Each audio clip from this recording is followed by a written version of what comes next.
Daddy, help me. Steve, where are you?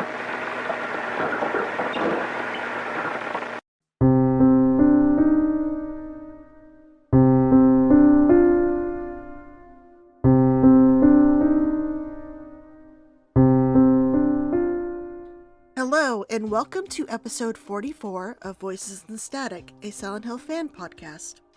My name is Whitney, and I'm a longtime fan of Konami's survival horror series and the owner of the fan site SilentHillHistoricalSociety.com, which I don't update now unless I make a new podcast episode, like this one. It's currently Saturday, October 18th, 2025, and I'm here with two of my friends and fellow Silent Hill fans to discuss the latest entry to the franchise, Neobard's Silent Hill F, that dropped late last month. I have to admit, it's been strange getting another full-fledged Silent Hill game so soon after the Silent Hill 2 remake, especially after the drought between Downpour and the release of Short Message. Well, I guess in my case it would be the Silent Hill 2 remake, since Short Message still is only available on PS5 for some reason. And not just another game, but a damn good one at that. Hey guys, I just want to let you know that if you're listening to this podcast, that I have a version up on my Whitney Plays YouTube channel with visuals to go along with what we're talking about. But I'm getting a bit ahead of myself, yet again, in these intros. Do you guys still need to introduce yourselves? Go for it. Hi, I am CJ. I used to write for RelyOnHorror.com, but now I do PR for various video games. And I'm a big Silent Hill fan. It's the whole reason why I'm in the industry.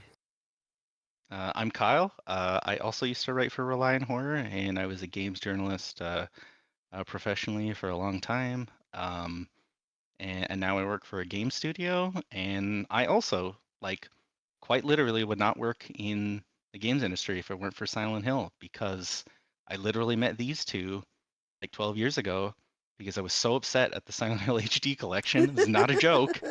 That I was literally if you've ever seen Homeland, whenever Claire Danes starts crying a lot, that's literally my face when I played the HD collection. Man, Anyways, that's a reference. I haven't thought of Yeah. that face in a while. So it's really funny, but yeah, the Silent Hill series is actually what brought us all together, and we became friends. We bonded over it. They've both been on my podcast numerous times, so hopefully if you guys are longtime listeners, you already know these two. Now, before we dive in, I want to warn listeners that this will be a spoiler-filled podcast. It will be less structured and more of a free-form conversation, so there will be no spoiler warnings. If you have not played Silent Hill F to completion, and I mean getting all the available endings, then I highly suggest you do so before listening to this episode. It's very important you get all the endings. yeah, I want to re-emphasize what Whitney is saying. This game's narrative is exactly like the most easy comparison is the Nier games, Nier Replicant, Nier Automata. Getting an ending, I'm doing air quotes right now, getting an ending does not mean you're done the story. Things change dramatically from playthrough to playthrough, and I would think of getting an ending more as completing a chapter, almost. Yeah, exactly. I would, like, we'll get into it, I'm sure, but I've seen people get the first ending and then quit and be like, oh, I didn't like that. I'm like, yeah. I wouldn't like Silent Hill 2 if I quit at the Blue Creek Apartments, but that's just me. Yeah, that's essentially what it's like. So let me give a little bit background in case people don't really know anything about this game. Silent Hill F was announced during the first Silent Hill transmission in 2022. It was considered one of the most anticipated from the newer titles teased. It was only a short teaser trailer showing Hinako slowly walking through a fog-shrouded Ebisu-Goyoka, which was slowly overtaken by red tendrils and spider lilies. By the end, Hinako was overtaken herself, and at the end of the trailer, we see flowers blooming all over her while she's floating aimlessly in the water of a dark shrine area. A tear is shed, and then it ends with the front of her face peeling away. Pretty shocking, but what drew the most attention was probably the black text at the end that proclaimed the story was being written by, please excuse me if I mispronounce a bunch of Japanese stuff, Ryukishi 07, a famed writer in Japan, especially known for the visual novel hits Hiragashi When They Cry and Umineko. Never played those myself, but I knew they were extremely popular, especially when I was going to anime conventions. I know that there were several fans who decided to play through some of his backlog before the release of Silent Hill F, but I didn't. Have you guys played any of them? I have not. I really want to play Higurashi specifically. Literally the only reason I haven't is just because I hear it's a big time investment. I just haven't got to it. It's just that simple. And I learned that Umineko is like one of the longest things ever written, like longer Oh. than the Bible and stuff. when you God. print out all the all the text in that game. Jesus on blast. As for the developers, Neobards, they're actually a rather new studio. They're headquartered in Hong Kong and were founded back in 2017. While they are new, they have worked with bigger and more well-known gaming companies in the past, including Capcom, Sony, and Square Enix. While they put out things like Resident Evil Reverse and Resistance, which honestly weren't really well received in the past, they've also made remastered versions of Devil May Cry, Onimusha, and I think most recently the Dead Rising remake or whatever. Did they work on that? Oh, I Yeah. didn't know that. Pretty sure they did, yeah. So, unlike the Silent Hill 2 remake, most of the fandom were really looking forward to the release. Not much controversy outside of the complaint of it being set in Japan and not in the New England foggy town of Silent Hill. What was surprising to me, however, was how much Konami was marketing this game. It had huge booths at Anime Expo, Gamescom, Tokyo Game Show. They let reviewers play a demo for hours, sent out big press gifts to influencers, and all the credits, the rave reviews, as well as like advertising takeovers in UK and LA, and even had a collaboration with Little Tokyo that transformed the neighborhood into Ebisugoeka with themed food, drinks, photo opportunities, exclusive merchandise, all this stuff. Basically from the September 25th when the game dropped officially to the end of this weekend, October 19th. It was clear Konami was convinced they had a hit on their hands. I've never seen this much marketing for a Silent Hill title, even in the past. Like, I thought Silent Hill 2 had a lot of marketing. This was just, like, even more. I don't know if it's because maybe Japan might have been, like, Japanese video game players might have been more interested in the game. I think there's two factors, and I don't want to sound too marketing brained, but that's what I do. I really thought that they were really smart about the marketing of this game. One example, the one I keep thinking of is Ryukishi himself. Obviously has his own fan base separate from Silent Hill, and CJ can attest to this. But sometimes getting a game shown off at a smaller show or a show that's not traditionally about games can actually be bigger than, if they just put it all at the Game Awards or something like that. I thought, look, a lot of his fans are going to be at Anime Expo, and because there's less games there, people are more, they're more interested in that. So I thought that was like a really smart call, and my guess is after how well the Silent Hill 2 remake did, especially, which as of this podcast, it was just announced that it sold 2.5 million copies. Let's go! Congrats, Bluebird! There was already a new audience of Silent Hill fans that were ready for this one.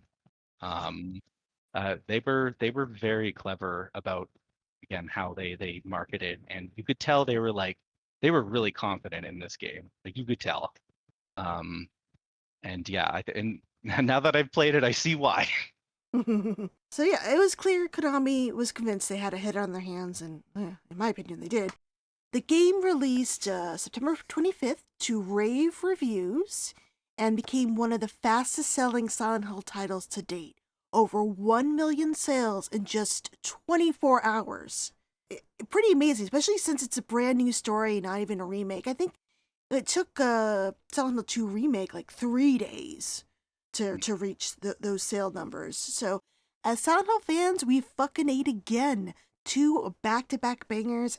Hell to the yeah. Well, it also depends who you speak to, because there are those who love and is enthusiastic about the game, like myself, while there have been disappointment for others, mainly centering around the combat, the setting, and, as we mentioned earlier, the risky requirement of multiple replays to truly understand the story. It's been called not a Silent Hill title quite often, especially like on social media. So, my first question to you guys is, what did you think? Did you enjoy your time in Ebisukuoka, or am I crazy being this excited about it? I was very pleasantly surprised by how much I ended up liking this game because I had some doubts before it came out, and Yay! I was very happily proven wrong. Yeah, it's definitely one of the best Silent Hill games ever for me. Wait, can you Uh, expand about what were your doubts like centered on? Was it the studio, the what you saw in the trailers? What about it gave you like some pause? so I was never big into the idea that like, all right, so it's it sounds surface level, but I had some reservations that they were leaving the town entirely. The time period was completely different. I'm like, how are they going to justify that this is connected to the Silent Hill series? Like, obviously, I don't want like this is not a sequel to something, Yeah. like story tie. But like, how are they going to say this is why is this a Silent Hill game? And ultimately, I think they did a really good job of not only connecting it to the past in the series with like very specific story things, but also just the way the narrative was told and structured and layered. I thought this matches exactly what a Silent Hill story should be. Mhm. So I was just very happy overall with that. Okay, Kyle. Yeah. For me, and I do not say this lightly, if you've listened to this podcast before, I love the original Silent Hill trilogy, and I really love Silent Hill 2 remake. The other ones, I got not even being a hater, just like most of them were just not my thing. Um, Silent Hill 2 was a very formative piece of like media for me. Like I was recently thinking about how like so many of the things that I love, like Twin Peaks or Lost, or just so many things were kind of stemmed from a lot of the storytelling and specifically that game, and it kind of like opened my eyes to so many things that I love now. Even music, like I'm a big Nine Inch Nails person, and that's partly because Akira Yamaoka very clearly was back in the day, at least. Um, but so I'm all that's to say that this is my favorite one since the original Silent Hill 2, like Wow. pretty handily. Um, if you want my series rankings, I would go OG Silent Hill 2, Silent Hill F, Silent Hill 1, Silent Hill 3, and Silent Hill Remake, Silent Hill 2 Remake. This was I had a lot of expectations for this game. I have not played Ryukishi's other games, but people who I trust dearly spoke very highly of his writing, and there is a lot of stuff in this game that it almost like, even as I'm thinking of it now, I'm like, I'm really surprised that Konami just let them make this story. Like clearly, like there was no, or it's not apparent if there was no like, you can't have this, you can't do that. It really feels like Konami was just like, here's a budget, go make something good. And yeah, this was easily my favorite one since the original Silent Hill 2. Pretty like, it's phenomenal. Yeah, for me, I don't rank it quite as high as you, but I'd say it's my third. So it's like for me, Silent Hill 1 is still number one. Mhm. But that has like a lot of nostalgia and stuff connected for me with that title. Silent Hill 2 and then Silent Hill F. Like I was really wowed by the story that was told, and how subtle it was. Like it wasn't, I've seen the complaint that some of the themes were kind of like pushed in your face, but I don't think it was. I think you had to look. Yeah, service level, yes. There's like, oh, she didn't want to get married, whatever. But there was more to it than that. It wasn't just that she didn't want to get married. She didn't want people making choices for her. She wasn't against marriage per se, but she had great fear due to what she grew up. She had trauma Mm, surrounding it, and I liked how this game went about it. It was very we had very unreliable narration, and every single like replay we got more context, and it was kind of fun to see how our own opinions of different characters began to change the more we played through it and got the other endings. Because like that first ending, old shit. That was I mm, was like, something. oh damn. yeah. But yeah, what about you, CJ? Where would you rank it? Oh, I'm bad at ranking things. I would say it's definitely in the top 5, 3. I don't know. I'm really bad at ranking. I don't know. My brain doesn't work that way. But it's definitely up there. It is one of the best Silent Hill games I've played. And just maybe we'll talk about this a little bit more the further we get in. But when it comes to just the writing and like if you play it once and you get the ending, you're like, oh well, all right. So she did, we're spoil the podcast. So she did that bad thing. She went crazy. She killed people. That would have been a little disappointing. But going further and further and further with the multiple replay scenes that get developed, it's like, holy shit, this game is layered. There's so many like there's parallel narratives. There's the Mm-hmm. literal. There's the symbolic. There's Hmm. the supernatural. It's like, oh my god, there's so much in Yeah. here. You can pick it apart for a long time.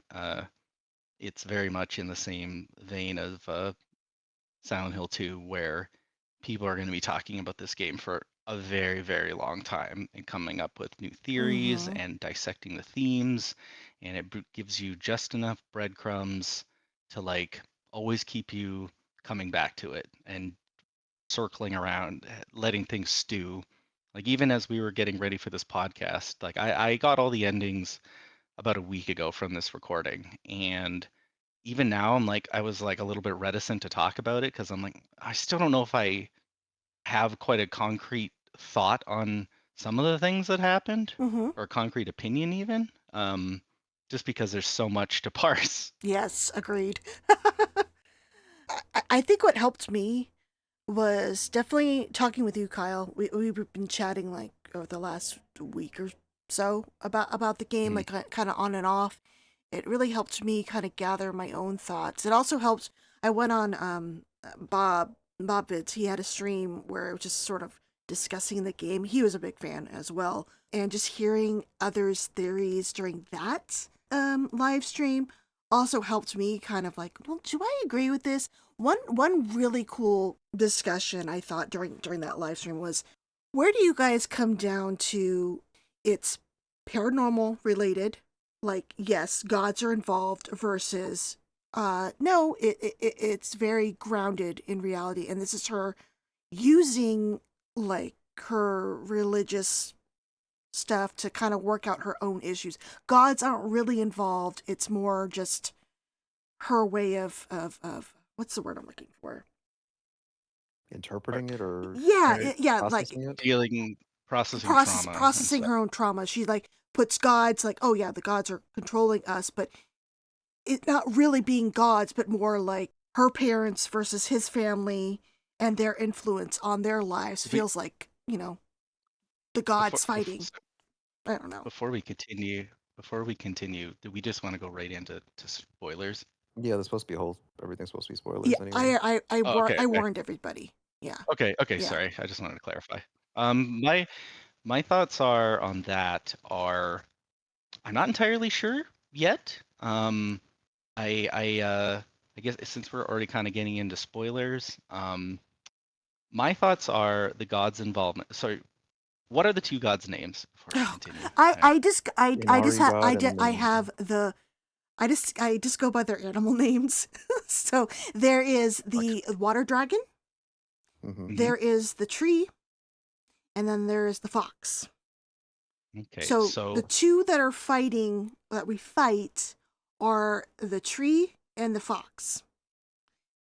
Okay. And the water dragon is what's responsible for the state of the town and the environmental issues with the geysers and the water and So yeah. so uh, my thought on all of this is to tie. CJ alluded to this earlier, but there's a very loose ties to the older games, and the. Do you mind if I go right into this, Whitney? Go for it. So there's some very loose ties, or light ties to the original games, and Yeah, baby. uh, Shu, Hinako's best friend, who her partner, that uh, Ibo. he's a herbalist, right? Yeah, his Yeah. family. So there is a point, and I think this really speaks to how Ryukishi is as a writer, like how much restraint he has, that he also knows that if you're a longtime fan, you're gonna go fucking ballistic when you notice this. Mm-hmm. But at Shu's house, there is a like a pond in the backyard, and there are white flowers all around it, and those white flowers are nowhere else in the game. I don't think I need to say, if you're listening to this podcast, that's White Claudia. Those are White Claudia flowers, and that's also where Aglaophatus comes from. Where And did those white flowers come from, though? there is you'll have to correct me, but there's a note that mentions that some foreign, I think it's a foreign like religious person, right? Yeah, a They say missionary. like a missionary gave that family those flowers, and that's all it says. And to me, that's an order member. Remember, this game takes place in 1960s Japan, when America was occupying Japan, and my thoughts are, um, because like in the original game, Whitney, sorry, it's been, I just want to make sure I'm uh being correct, but like in the original game, like White Claudia is specifically used to like hypnotize and control people, and they would hallucinate and all of Yes. that, right? Yes, it was used Yes. as a religious thing. I think the getting closer to God and shit like that, and also using as a tactic to take over like the town and stuff like Yeah. gain I mean, power maybe and whatnot. manipulate Yeah. manipulate Mm-hmm. people. Yeah. So like, and I know it's like a very loose thing, but again, this is speaking to like the quality of writer that we're dealing with here. Um, but like to me, the gods we see in this game and a lot of the supernatural happenings, I do believe they're happening to some extent. I do think a large part of it is in Hinako's head, but I do believe that what Shu is giving her, like the actual power of Silent Hill, like the actual location, like because this is where this flower, because they say in Silent Hill 1 that White Claudia is only in that region, right? Like it's only grown there or whatever. There's a note in F that says it's a type of was it perenny, whatever kind of plant that is. This is the note from Silent Hill 1. It's a perennial herb found near water, reaches height of 10 to 15 inches, oblong leaves, white blossoms. Seeds contain hallucinogen. Ancient records show it was used for religious ceremonies. The hallucinogenic effect was key. It was found near water. Sorry. It said that it's a plant. The one that with where it's located. It's from a police station note. It's on the chalkboard. Product only available in select areas of Silent Hill. Raw materials Mhm. is a white Claudia, a plant peculiar to the region. Manufacturer here, dealer equal manufacturer. So yeah, it seems to be Okay. a local plant. And well, and keeping all that in mind, everything you said about what the actual effects it has on people, I think, because I'm one of those people that I don't necessarily believe that the orders. We're getting in some capital L lore stuff, but I am one of those. I'm one of the people that actually does subscribe to the theory that the order's God is not actually real, and that it's just their belief in Silent Hill brings something I into. think you're absolutely right because this game reinforces that idea. Yep, because it's Mm-hmm. like it also explains why why this god that's supposed to bring on the apocalypse gets his ass kicked by like a middle-aged man and a teenager. And I know Whitney's gonna be like they weren't at full power. I'm like, you know what? And you know what? You're right, Whitney. I know you're thinking it, but it's still like, I don't know. Like, if I was a god of the apocalypse and I got my ass kicked by like a 16-year-old, I'm like, I don't know, man. Maybe I should get a new job. But It's all about like the strength of belief from the people around it give these yeah, gods their power. And Mhm. I also like that connection point to the other games in the series too. It's Mhm. like this is what they thought Incubus would look like. Like this is their yeah, interpretation. It's like those powers pull off of the human consciousness, human imagination, and they're real supernatural power, but they're pulling from other influences to yeah. create or manifest. And I thought that It's was really cool that they did it's that here.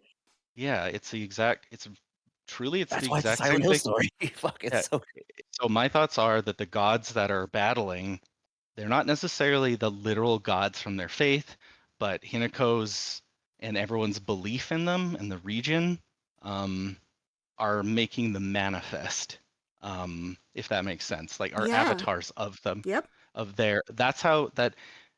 Now there's evidence against that, of course, but that's what I think makes it fun or makes it interesting. But that's how I look at it. It's like this the one tie to the old games is also potentially like has such gigantic ramifications that like yeah I believe that the gods we see in that game are mainly the byproduct of Hinako fucking taking too many Benadryls that Tripping she gave balls. her and truthfully on the whole the your ultimate question that was a big lead up to what I think, but your question of do I think it's just Hinako is like, on a drug trip or like an acid trip essentially, or it's all happening? Or are the Like gods even really fighting each other for I control? I think think it's kind of both in the yep, sense yep. that she is actually experiencing the things that we're seeing, but she's also fucked up on White Claudia.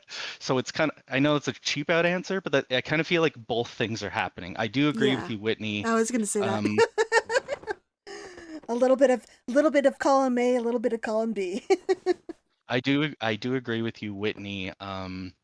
I think we were talking about this the other night. I do agree with you that pretty much the whole game is like taking place like in her head during her wedding day. Yep. Um, uh, Wow. The So I just wanted to also point out with the note about when White Claudia was brought to the town, it actually came like right after our Independence Day, 1776. So it's been there a while, and this kind of makes me think, oh my god, it even has like a larger connection to the pre like Silent Hill canon we don't know much about, like how it was just a mhm, mystical land and like Native Americans and pilgrims and whatnot going missing. It has like a larger connection to the broader yeah, and canon, and I really like that they didn't say, "Oh yeah, it came over during yeah, World War II or whatever." No, it's been a thing. Like the order maybe is older than we thought. hmm it also is just again, it's such a I really do think it speaks to Ryukishi's writing just because like it's such a like I know, especially if you're someone listening to this podcast, I know you went in Shu's backyard and you saw a bunch of white flowers and then you started going like, "What? What?" Um, um, and another really big thing is if you've gotten all the endings, when you purify the sacred sword, what do you put it in? You put it in a Mhm. red liquid that hmm dispels evil. Oh, what is that? That's fucking a Glophitis. Yeah, and also even if you didn't do wait, do you need to do the sword? No, for the bad ending, you don't purify the sword. So even No, no, you do purify the sword for the bad ending. you either don't get it or you hmm have to purify it. Okay, so sorry. Sorry, no, yeah, good ending, the fox ending, that is you don't purify the sword. Bad ending, you have to purify the sword. Okay. Sorry, I Um, wanted to clarify. so the ending I'm referring to is the one where she gets married to Fox Dude. Yeah, Um, bad ending. so that ending, you have to pick up a liquid in that secret room in the Dark Shrine where you have to do the water puzzle. There's like a bottle and it's full of this red liquid already. And you see in the lead up to the battle, Hinako fighting with herself and she gets knocked over. And Red Fox dude comes over, swipes with the bottle, and commands the fox arm version to drink the liquid and get rid of this demonic like possession. And basically she's like killing her doubts and whatnot with that stuff, and like kills her other self. And then of course then she has her battle with Shu. So I thought that was really interesting too. So there's like two moments where you see the effects of this stuff. It's not just personal demons, I guess, and then like literal like demonic possession with the sword I and think stuff. one thing to add there is I think the other god had attached itself to the other Hinako because you see the yellow thing, and then it gets banished by Fox Mask, and then it goes to shoot. Like I guess it tries to possess, whatever you want to Mm-hmm. call him. Yeah. So yeah, I believe that was the tree god. Very angry. So oh my god, we're already getting into this story stuff. I Yeah. did want to talk about more. Okay, let's bring it back because we're going into theories and stuff. Let's bring it back. I actually want to talk about a little bit more about the game mechanics and stuff like that before we get into deep story discussion. So, there's been issues regarding, I guess, the combat. It's very different from previous Silent Hill games. It's less mashing button and running around, mash button, mash button. It's more like you gotta look at the enemy, kind of learn their moves, dodge, counter hit. I mean, it's more complicated than any other previous Silent Hill game. You can't just mash the button. You have to make sure to upgrade Hinako. You got to use those Amamoris. You got to figure out attack patterns, where you're located, either it's a Dark Shrine area versus the Foggy Town. So it's a lot difficult. What did you guys think about the combat? Did you think it was too much, or was it fun for you to I don't know, have a more of like, what's the word I'm looking for? Not refined. Is that the correct word? No, I don't know if that's the correct word. What What's the word you're looking for? like What are you trying to communicate? a more like purposeful combat scheme versus just There's more mashing. actual mechanics. Yeah, You mean, yeah, instead yeah. of just mash So button. you want to go first, CJ? Oh, you can go first. My thoughts are mine are pretty simple. So, um, I think there's definitely more actual like mechanical depth to this combat system than all of the previous Silent Hill games. Like before this, I would probably say the most mechanically sound is probably Silent Hill 2 remake, Mm-hmm. which is Agreed. funny. Which is funny because when that game came out, everyone complained about the combat too. It was too Um, much. It was too much combat. admittedly, I actually do agree that there's too much combat in that game. I don't dislike it. It's just there's too much. The thing is with this game, so, and I hate bringing this up, but people still say it. Like everyone compares it to a FromSoft game because there's a target lock on, and because there's a stamina meter that you need to manage. And I saw an interview with the producer and the game director, and they basically said like, look, this is a very we live in a world where From Software's games are mega fucking hits. Like I think Elden Ring sold like 30 million copies at this point, and it's a very familiar combat system on a base level to a lot of people. Now that said, I think that people are. I hate. I'm not. I swear I'm not trying to frame this as get good or something like that. But I truly think if you take your time, you use the focus, you watch for counters, you can get through this game pretty soundly, Yeah, it is without too not much Dark stress. Souls tier. It is No, not. not even remotely, not even a little bit. I've never played Um, Dark Souls, so I can't comment. uh, we should just load up like Melania and just give Whitney the controller and see how she controls that. But no, I'm kidding. But I think see that the thing is that it's one of those things where the combat really ties into like the story. Like there's a reason why like Hinako going on like a rampage makes sense. It's this literally this girl like fighting with a fucking lead pipe saying, no, I am not going to do what you fucking want, all of you. This is my life, and I will beat anything to death with a fucking pipe if you get in my way. And I think that's actually really strong. I think it's an example of like we. I hate to bring up this old term, but like it's an example of their not being ludonarrative dissonance. There's no. It feels icky even saying that word or that term, but basically like what's happening in the story and what's happening in the gameplay lines up very well. My thoughts are, and I sincerely think that everyone should do this. This is an example of a game that is actually better on the easiest difficulty, combat difficulty.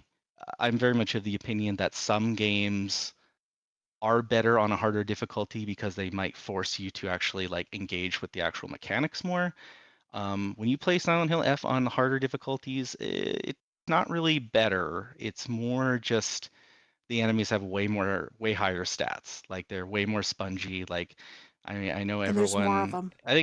I think everyone can agree that like fighting the pregnancy monsters is a real pain after a while because they just take so many hits. Because I played this game my first playthrough on hard difficulty, and I wish I hadn't done that because all I did was artificially like inflate the game for a combat system that really doesn't get better if the game is more difficult. It's basically the same.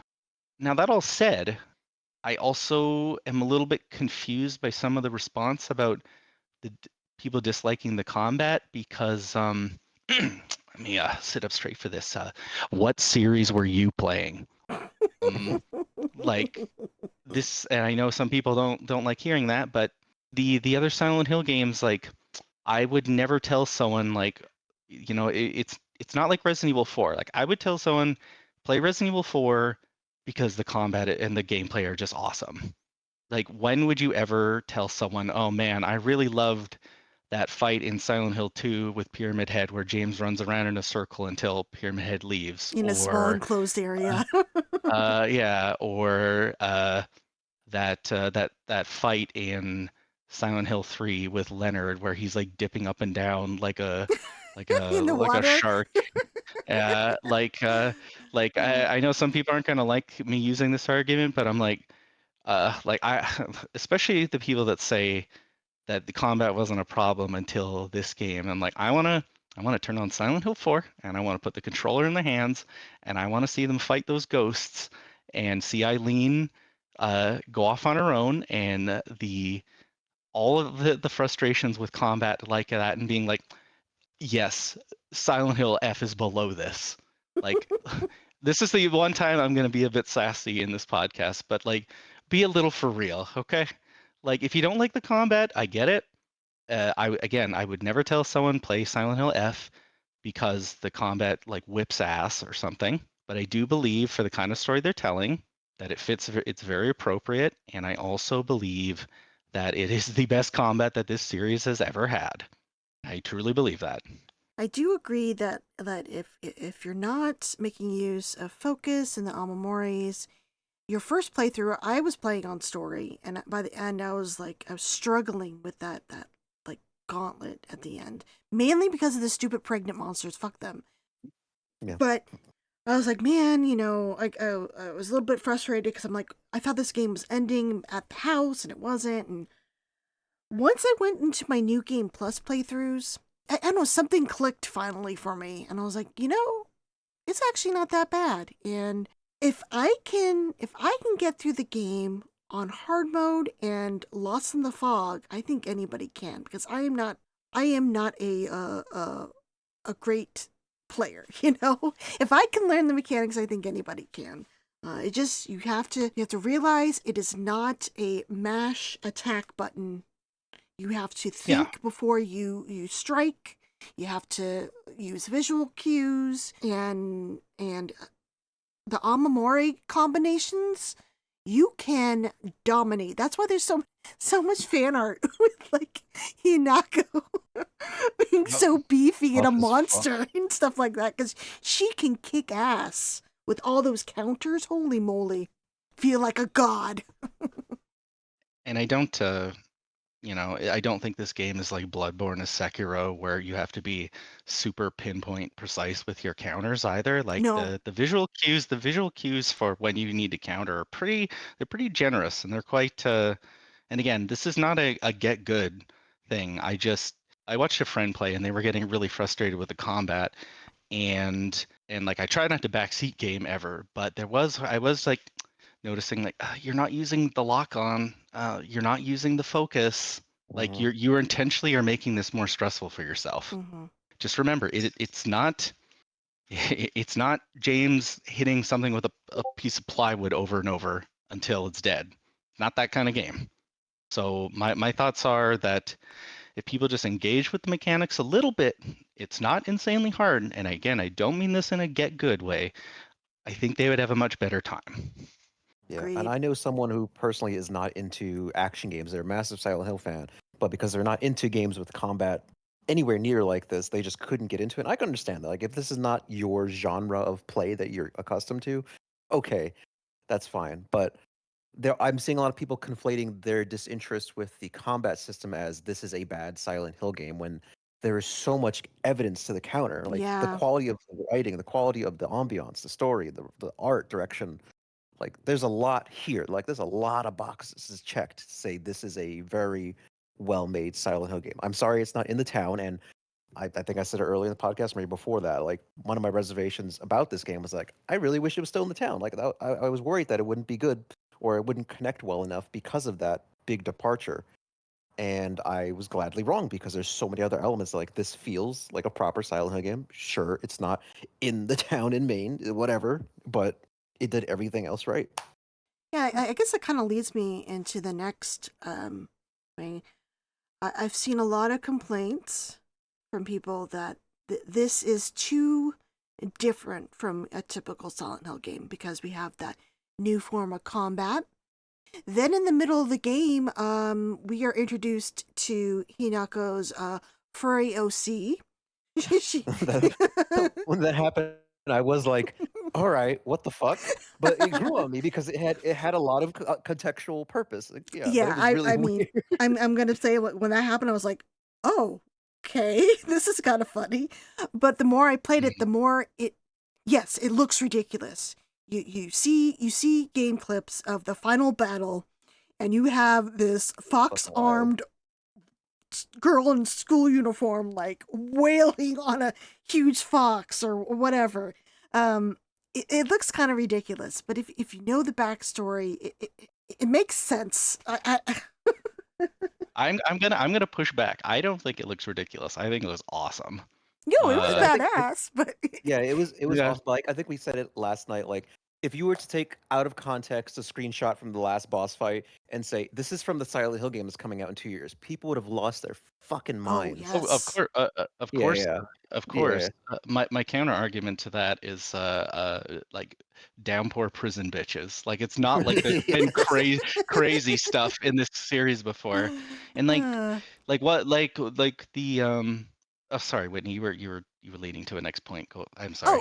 just that there was a lot of differences, but even though there were some major differences on the surface of what you can expect, like we don't expect, furry a person becoming other furry OC and attacking with a giant fox arm. It seems silly out of context. But I feel that this story in particular has a lot in common with a typical Silent Hill story than I think a lot of people are giving it credit for, especially those who are turned off, especially by the combat and just those sort of like out of pocket moments that aren't really out of pocket. It makes sense if you play through the entire story. I guess that's what I'm trying to get to is despite what it looks like, it is one of the most Silent Hill games I've played in years. Yeah. So I just wanted to say Yeah, that. Um, it it um the thing about that, the whole like, is it a Silent Hill game? Um, I don't know if you two agree, but like, obviously, like this isn't a Silent Hill game has been a meme or something that people actually believed for a really long time since now, 2000, Yep. and since post Silent Hill 1. both, um, like that. I will say that it feels a little. I don't know if you two agree, but it feels a little bit different than with this one when they say that. Am I wrong? Like it feels like they mean something else. I Um, think it's less of like a dig, because I know a lot of yeah, people say this isn't a Silent Hill game because they just didn't like I Silent think Hill it's bad. 4 or whatnot. This one is because there are big differences in gameplay, like more so than Hmm. any other Silent Hill game. I mean, we've had Silent Hill games where there was no combat. We've had Silent Hill games where there was too much combat. I mean, this is a new kind of combat, and I think a new kind of storytelling too. We've never had a game where you had to complete every ending. You got the gist of the story one playthrough, and the only difference was really the last like 10 minutes. This one is, yeah, first playthrough, yeah, you got to do it again. You get new notes, you get new context, new dialogue, new cutscenes through that next playthrough. And so that's where I think the difference or the disconnect is happening. It is a new way to tell the story that Yeah. we kind of expect. And I don't know if and that there's makes sense. also like a weirdness because I remember, okay, so we had Western developed Silent Hill games for quite a while, and people were saying it shouldn't be in the West. It shouldn't be in the West. Give it back to Japan. Give it back to Japan. And this is not that this is a large group, but I have seen like there are some people who are dismissive of the quality of storytelling, unfortunately, because of the cultural aspect of it being it because this is a very, very Japanese Yep. story in terms of like spiritual connections, cultural things, and some people are discrediting it, and I don't think it is. I think on that surface level interpretation that, oh, this is so extremely Japanese. There's a guy with white hair. It's too anime for me. I think that is also something I've been seeing, and I'm like, you really got to give the storytelling and the quality a chance. Not just you can't approach this like some anti anime thing like this. That's too. I don't know. I can't even think of the word So, right now. It's Yeah, infantile. so the thing, like Kodayuki's design is one character, Hmm. and like, is he really that much more absurd than fucking like Walter Sullivan? Like to no, No, me, no, I is think he really? he's very the thing is he's very attractive, very elegant and princely, and I'd marry him. we have not seen a Silent Hill character, a pretty boy type thing. We've seen pretty boys, but they've been like covered in blood and shit like this. This is a very Ye- like Attractive person. attractive like shoujo love interest, and I think it's a little bit I think it's a little bit of a disservice to just say that that's what he is. But the thing is, there's this cultural difference we're experiencing where we're used to a certain type of character set in these games, and this is leaning more Uggos. into, yeah, this is leaning more into Japanese culture and tropes and whatnot that you expect. Like this is the prince that she's been promised, but is he really? Then we see from notes that, oh, Yeah. he has some yandere tendencies, and it seems like Uh, that is actually attracting a lot of new fans. Is him, his character? They're like, oh wow, I didn't realize there was such an attractive character in this game, and so you know, it's a really good character design. He looks great, and he might be just what we see is just like almost we don't see the real mm-hmm. Kodayuki necessarily. My broader thoughts on this whole conversation, and I've talked about this to Whitney a bunch, and CJ, but when we talk about like what feels like Silent Hill to me, for a long time I feel that especially that middle section of games from about Origins to Downpour, a problem that they were really having was they would always try to be Silent Hill 2 at some point. Yes. There was always That was a joke. there was basically always a moment where they're trying to replicate the videotape scene with James where you realize, oh, I actually did a bad thing.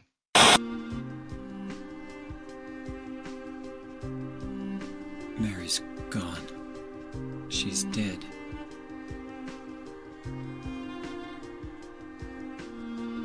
Liar, that's a lie. No, that's not true. She died because she was sick? No, I killed her.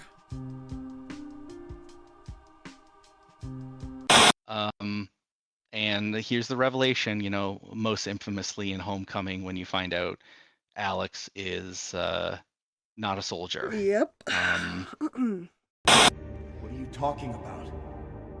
These are mine. I'm a soldier, just like you wanted. Alex, you've been in the hospital. I know. I was wounded in battle.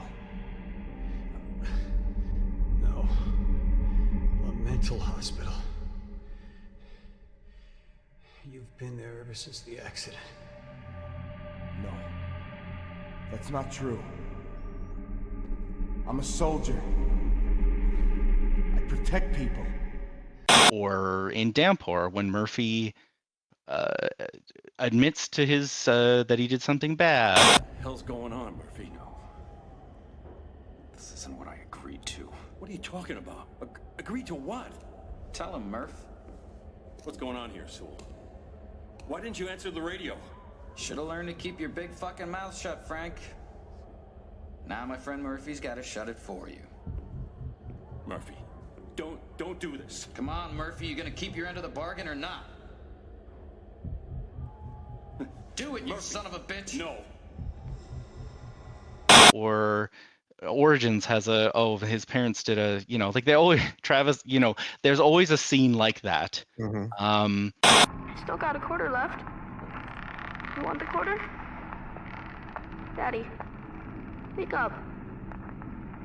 Please, Daddy. I'm not sleeping, son. Daddy. You knew I wasn't sleeping. Why did you stand there for so long? It wasn't right. Please, Daddy. It wasn't healthy, son. Well, he was traumatized. This is insane. Time you faced up to what happened. Your mother and I will see you in heaven, son. And I feel like the series has always tried to chase specifically that second game. Not even necessarily like the, you know, people used to always say the Team Silent games, but specifically the second one. Because my opinion is there are Silent Hill fans and then there are Silent Hill 2 fans. Silent Hill as in people that love the whole series or have engaged with multiple. But then there's a whole bunch of fans, they only like the second game. They don't like any of the cult shit. They don't like any of that.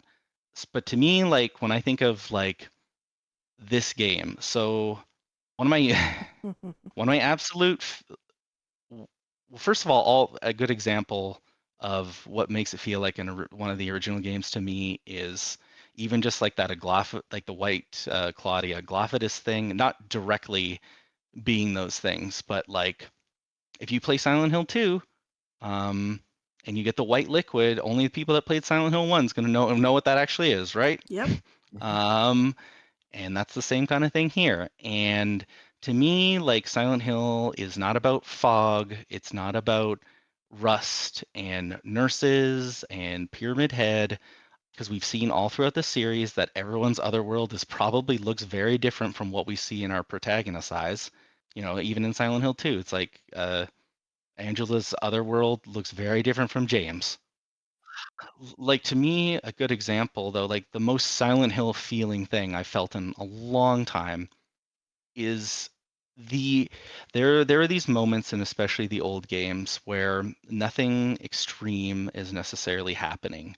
It's all just like really implied, and the example I'm going to use is the scene that scared me probably more than anything else in a video game was the mirror scene in Silent Hill 3, where the Heather's reflection like stops following her, and like Yeah, in there's Brookhaven. blood everywhere, and it's coming out of obviously that game had a lot to do with like birth trauma and pressure on girls, like teenage girls, and like there's nothing overt in that scene, but it's all imagery and whatnot that kind of like makes you go like, ooh, that doesn't make me, that fucks me up. Like good example is like the blood or whatever is always coming out of like a hole, and you hear like slurpy gross sounds. Yep. Again, nothing overt, but it's enough where your brain is like, Pulsating ooh, walls and blood, yeah. and yeah, and it's like you're in the womb. yeah, and like the moments in the game when Hinako is doing the rituals, and like those are really fucked up, like, but not in like an overt way. Like I know she cuts off her arm, but like you don't see it really. It's No. not like gross. It's not supposed to make you feel revulsion. It's like this is deeply sad what is happening right now. Yeah. Like it's that kind of scare that used to be in the original games. Another good one, like maybe the most scariest part of this game to me, like I was actually like a bit rattled, was when Hinako just fucking leaves Sakako in the pitch darkness, Yes. That and that that messed she's me just up. I was like, why are you doing she's that to her? she's just like screaming in agony.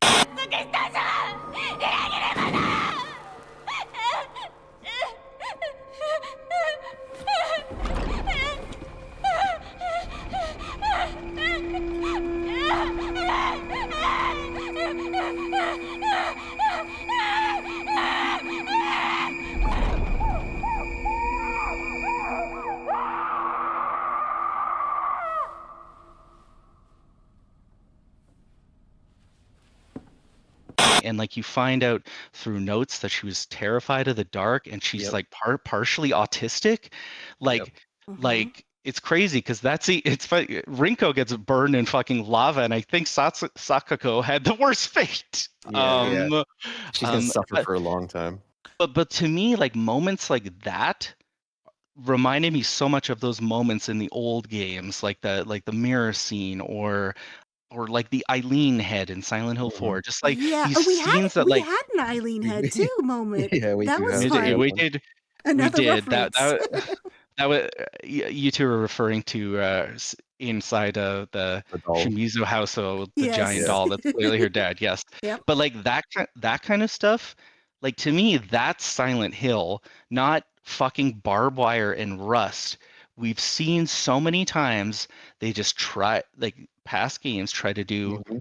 exactly what the older games did, and it never worked, or it worked to varying degrees, or depending on who you are. I mean, but to me, that's Silent Hill, not just Less uh, about the aesthetics, more about the actual moments. yeah. And I find that what's in the game really isn't all that different. Like instead of rust, we've got like pulsating womb-like fissures everywhere. Yep. Like Yep. it's the same thing. It's the same thing. It's just it's not rust. And you're caught by the spider lilies and the plants like coming Yeah. out through your body. I mean, that was pretty disturbing as well. I loved the other world, how the other world, instead of like rust coming or deterioration, it was just like flowers just growing, these beautiful flowers, overgrowth, just corruption. just red Yeah. flowers surrounding you, and you're running away. It was like their tagline, the beauty and terror really fits, because this game is really pretty. Lots Yeah. of beautiful imagery, and it's still very off-putting, and you're like, oh my god, like, Yeah, the but like, I'm curious to hear both of your thoughts, but like truly, like to me, like the stuff Hinako is seeing, like again, the pulsating fissures and everything, like it's the same stuff we used to see, but like just in a different like coat of paint. yeah. Like Yeah, even in you those can have another world. yeah, even in those original games, like if you actually think about it, like James's Otherworld is nothing like what Heather sees. It really isn't. His was very dusty, musty, Mildewy. lots of things shrouded in cloth. Like Heather's was Yeah. very visceral, very, very like bloody, rusty, pulsating. It gave the impression that you were in the womb. Walter's was very similar. Like his versions of the other worlds was very similar, and it's not surprising because I mean he was obsessed with his mother and the room being where he was born. Like he was convinced that that was his mom. Of course, the other world you saw a lot of that too. Silent Hill 1 was a lot different because that was mainly Alessa's fears. It was her nightmare. So what we were seeing was her own fears come to life. Every Silent Hill game, the other worlds are different. It's tailored to whoever the what's the word I'm looking for? The source of this is. Yep. Yeah. It's a reflection of their And that's the way trauma. it should be. Yeah. Yeah. Unfortunately, Homecoming kind of skewed people the wrong way. For Hiniko,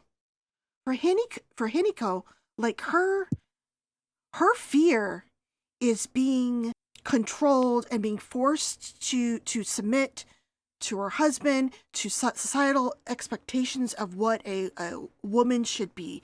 She's a very modern thinking woman stuck in 1960s Japan, and that is suffocating. So for her, beauty is terror. Like they expect her to be this beautiful doll for her family, for her husband, not having her own thoughts and feelings. And her big crux of this game is she wants what makes her happy is not like the guarantee of a happy life. What she wants is to be able to make own choices, even if that leads to something bad for her. She'll be happy knowing that she's in the current situation from her own choices and not because of the pressure of societal expectations and her family and whatnot. So yes, the flowers blooming and taking over the streets, very beautiful, but can be terrifying if you're like, no, I don't want to have to make myself pretty or act a certain way, have a more feminine vocabulary or tone to my voice. I want to just be myself without pressure to be something I'm not. And I like that juxtaposition of the beauty and terror. It's beautiful, but it's still terrifying for her as a person and her own mentality of how she wants to live her life. You know, her older sister Junko, she reminds me a lot. Okay, she reminds me a lot of Charlotte from Pride and Prejudice. She says, I don't know, you've both seen Pride and Prejudice, right? Yeah. Charlotte Lucas is Elizabeth Bennet's older friend, and their thoughts on what they want in a marriage is completely different. For Elizabeth, it's very important to be in love and to respect her partner because she grew in a household where her father fell in love quickly with her mother and did not respect her, was always poking fun and whatnot. Charlotte, her case is different. She's older, she's 27, and she's about to be like an old maid, and she's become a burden on her family. So for her, a marriage means her own household. She won't be a burden on her parents. They both got proposed to by the same nitwit, Mr. Collins. Elizabeth went, hell fucking no, get away from me, you weirdo. Meanwhile, Charlotte accepted, and Elizabeth could not understand why. Like, why would you marry this foolish dude? Like, he's an embarrassment, he's creepy looking, all that good stuff. And she's like, yeah, I don't care about that. For me, the less I know about my husband before marriage is better. And Junko sort of had the same opinion. She even said during one of the talks, like, hey, this was arranged, and I feel like it's best not to know too much about my partner before entering that contract. I have happiness in staying within my lane as a woman and going through the motions. Meanwhile, you want to branch out and make your own decisions. It's that to me is scary. For her, that's scary. Breaking the mold. For her, it's better just to follow tradition, get married, get a husband, etc. So it's very similar in the mindsets of Charlotte versus Elizabeth. Elizabeth wants to make her own decisions, fall in love. Charlotte's like, I just want to get out of my house and not be a burden. Once I have my house in my home and all my poultry and whatnot, I am happy. I found a way to basically ignore my husband for the rest of my life. I'm going to do my duty, but I'm out of the house on my own. So it was sort of sorry for that, like. Pride and Prejudice podcast. We went over Or to Pride and Prejudice there, but yeah, so it's similar kind of mindsets where the sisters couldn't understand each other, where Junkoku found happiness in staying in that lane, while Hinako just, it was scary for her, and it's interesting. You were saying something about you said something about Homecoming for a sec there, CJ. What were Oh you no, gonna I say? was just gonna say, like, I think a lot of people, or maybe modern fans, and I don't want to gatekeep. Like, I love that people are joining the series now and loving it. But I Mhm. think there's probably a subset of these people who think the other world has to look a certain way because we've had repeat renditions, uninspired renditions of the blood, rust, and metal kind of Movies. thing. Yeah, the Yeah. movies, Homecoming, and that might have been the introduction of what people think Silent Hill is supposed to look like. So now that they're getting new games, finally, they're like, oh, okay. It's Yeah. like they just, some of them just are, they're just not accustomed to it. I don't know, they're clinging Yeah. to what they think I is right. I um I thought a lot about this, and um I think that they're, especially in the year 2025, um there's kind of an obsession with many fans across. When I say fans, I mean fans of any franchise, where a lot of what they like about it is like very surface level. Mm-hmm. And I'm going to bring up a very broad franchise just so I can kind of articulate my point. But it's a lot. Frankly, reminds a lot of the negative side reaction to Silent Hill F. A lot of it. For the record, I do want to say I really get the impression that way more people like this game than dislike it. That's the impression I get online. But the people that really don't like it, it frankly reminds me a lot of how modern Star Wars fans react to anything that comes out. Now, that's a spicy thing to bring up, but there is a whole bunch of people that have always said they want Star Wars movies like the original movies, but they don't mean movies that are written like those original movies. They mean aesthetics. They mean stuff like Rogue One, where it's like it looks exactly like those older movies. The same thing happened with, oh my God, Alien Romulus. I grew up loving Alien. It was my favorite franchise when I was a kid, like movie franchise. Romulus, I thought was an absolutely exhausting movie because all it was references to the past, Yeah. to just, hey, remember this? Do you remember this? That's what they And did to the last I, Star Wars movie. yeah, that To too. cater, yeah. But like to me, when someone says this isn't a Silent Hill game because it doesn't have, Rust or Pyramid Head or all of that, it reminds me of what we're talking about, because or what I'm alluding to. Like one of my absolute favorite moments in Silent Hill F is on the final playthrough when Hinako speaks to her mother, and her mother is like, I know you think I'm like a weak and I'm a pathetic woman who stands in line and obeys her husband, but there's stuff you don't know. Like when your dad like crossed me, I would fucking make him miserable for as long as until like he'd come literally beg me to stop. Like I have more agency than you think, and I had to do some of the things that I had to do because of what what was expected of me, or I had to do what I had to do to survive essentially.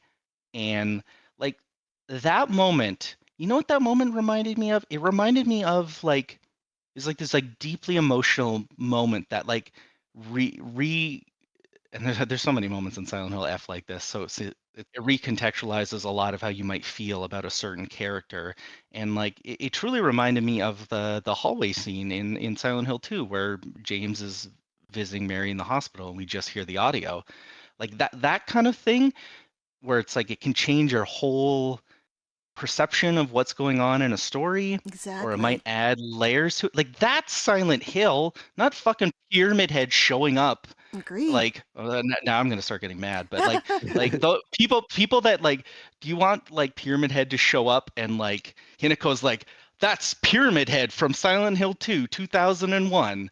Like, is that what you want? Do you want like Time portal with fucking like James coming out of it.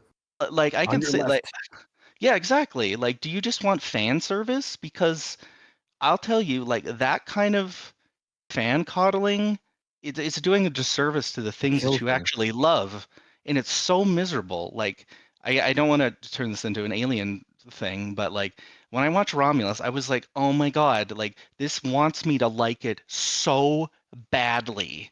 Like it's like pleading for me to like it because of, oh, this references all the movies, and it's all superficial. It's all just it's like Fortnite. It sounds ridiculous, but it's like fucking Yeah, Fortnite.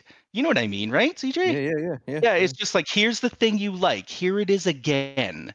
And it's so funny with specifically Silent Hill for people to say this about this game specifically, because we had about 5 games between Origins and Downpour where they kept trying to be Silent Hill 2, and those are like universally the most disliked games in the franchise. Yeah. Um, Like and I'm gonna this, say, I'm not saying. Go ahead, CJ. I was gonna say, like, this is the evolution of what people want from Silent Hill. Like this person's trauma, it gets manifested, all that kind of thing. Like but instead of just that generic, boring, what's the secret this person did? Did they actually kill somebody? Are they actually what's their trauma? What are they being judged by the town? Like it's very much more layered version of that. It's not just the insert this Yeah, person into the Silent Hill experience kind of thing. yeah, and it's also like, even like, I mean, I already know what people are gonna say to this, but like it was refreshing that like Hinako didn't necessarily need a pyramid head. Like, how for a while there they always had Mhm. totally not pyramid head. Like there was the Busher in Origins, and then Pyramid Head and Homecoming.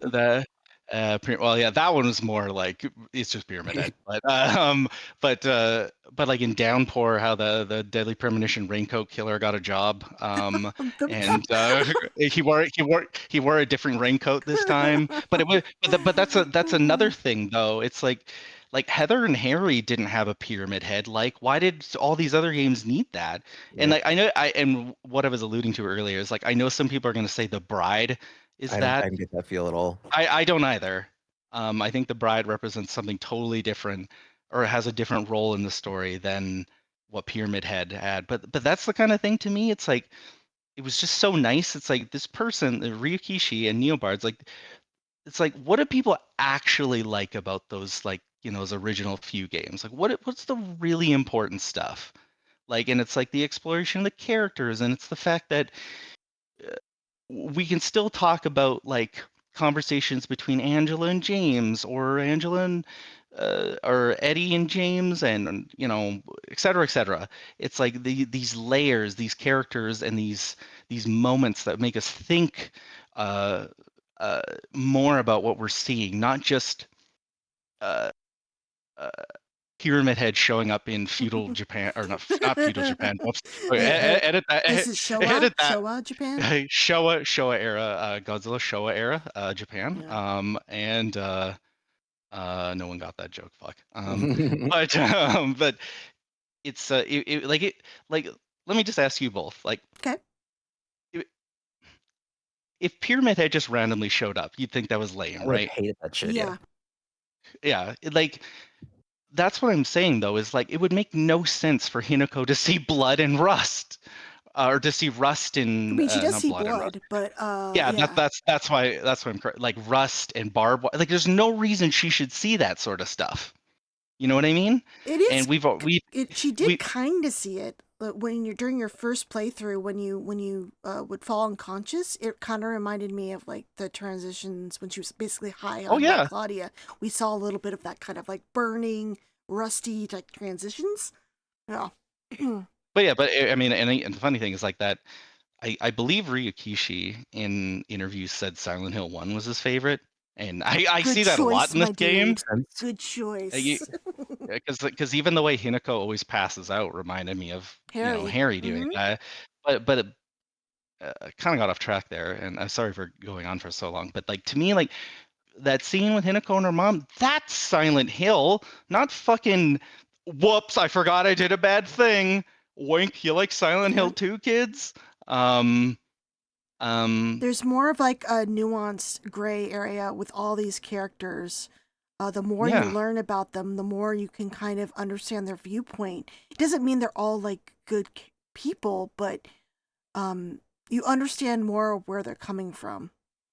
Yeah, And you yeah, learn and that through the multiple replays in the journal and whatnot, notes. Yeah, like my opinion on her mom did a complete 180 after that scene. I was like, yeah, oh damn. yeah, And and that's only one scene. There's a bunch of scenes like that in that. Even her dad, to an extent, Yeah. like, which So is crazy. she's not only an unreliable narrator, she's also a biased one, and you get that through the multiple playthroughs, which people are not they might miss, which is unfortunate. that's why it's so important that the people do the replays before they give their final opinion. I know it's kind of like a big ask because yes, it will take you a little bit. Yeah, that is one issue, And gameplay issue. Yeah. that is a risk, but I think with this fandom, it's a risk worth taking because we already replay these games so often. Like I don't know, Yeah. what other fandom can you expect to replay a game to go for different endings? The Silent Hill fandom, because it's expected. They're gonna want to see all the endings.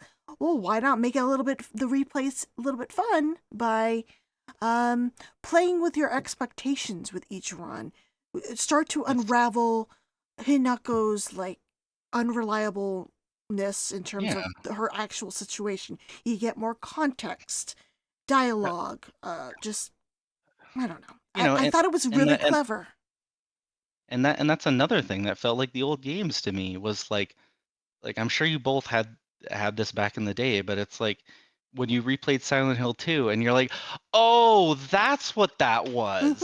Like a good example, when James gets the radio and you can hear Mary's voice, and then it's very clear she's saying like, "Why did you kill me?" And it's right there at the start of the game. Yep.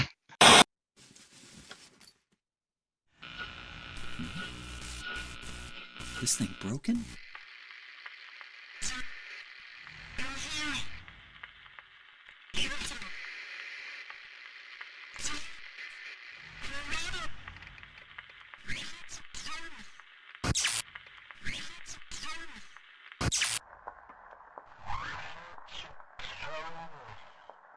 Jesus. Dude, oh my God. Dude, oh, I got the chill. You've called us back. Here we are.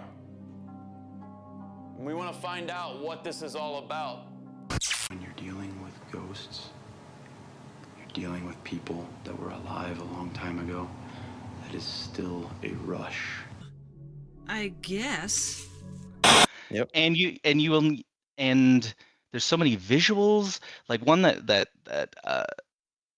like the visual of James in front of the TV and the body in front of the TV in the Blue Creek apartments is the reference to the videotape. So like, or the actual videotape scene.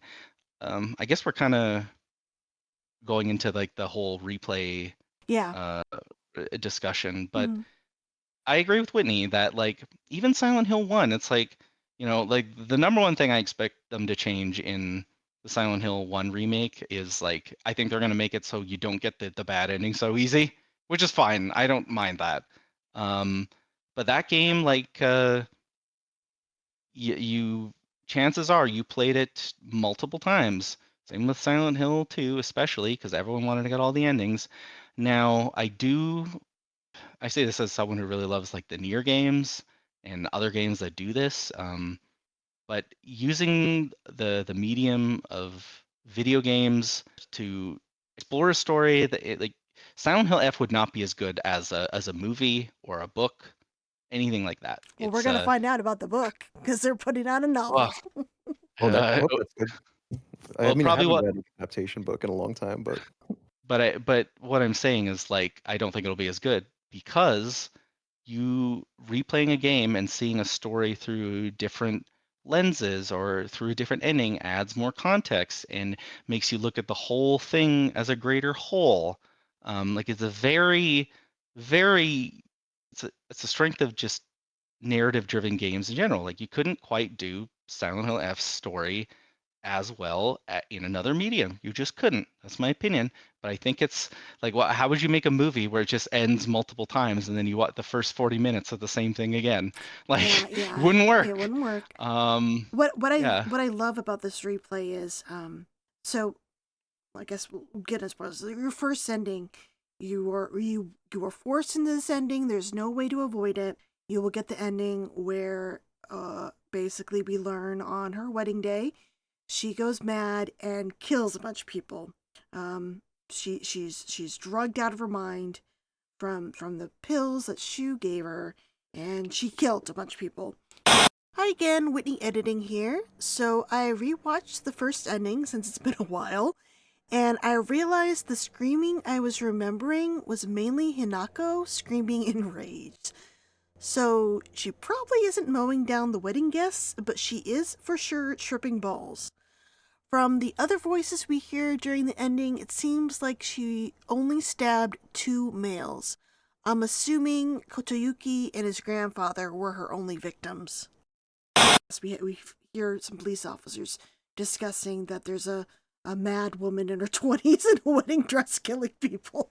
So that's the ending you get. So if you stop there, that is a what the fuck did I just play ending.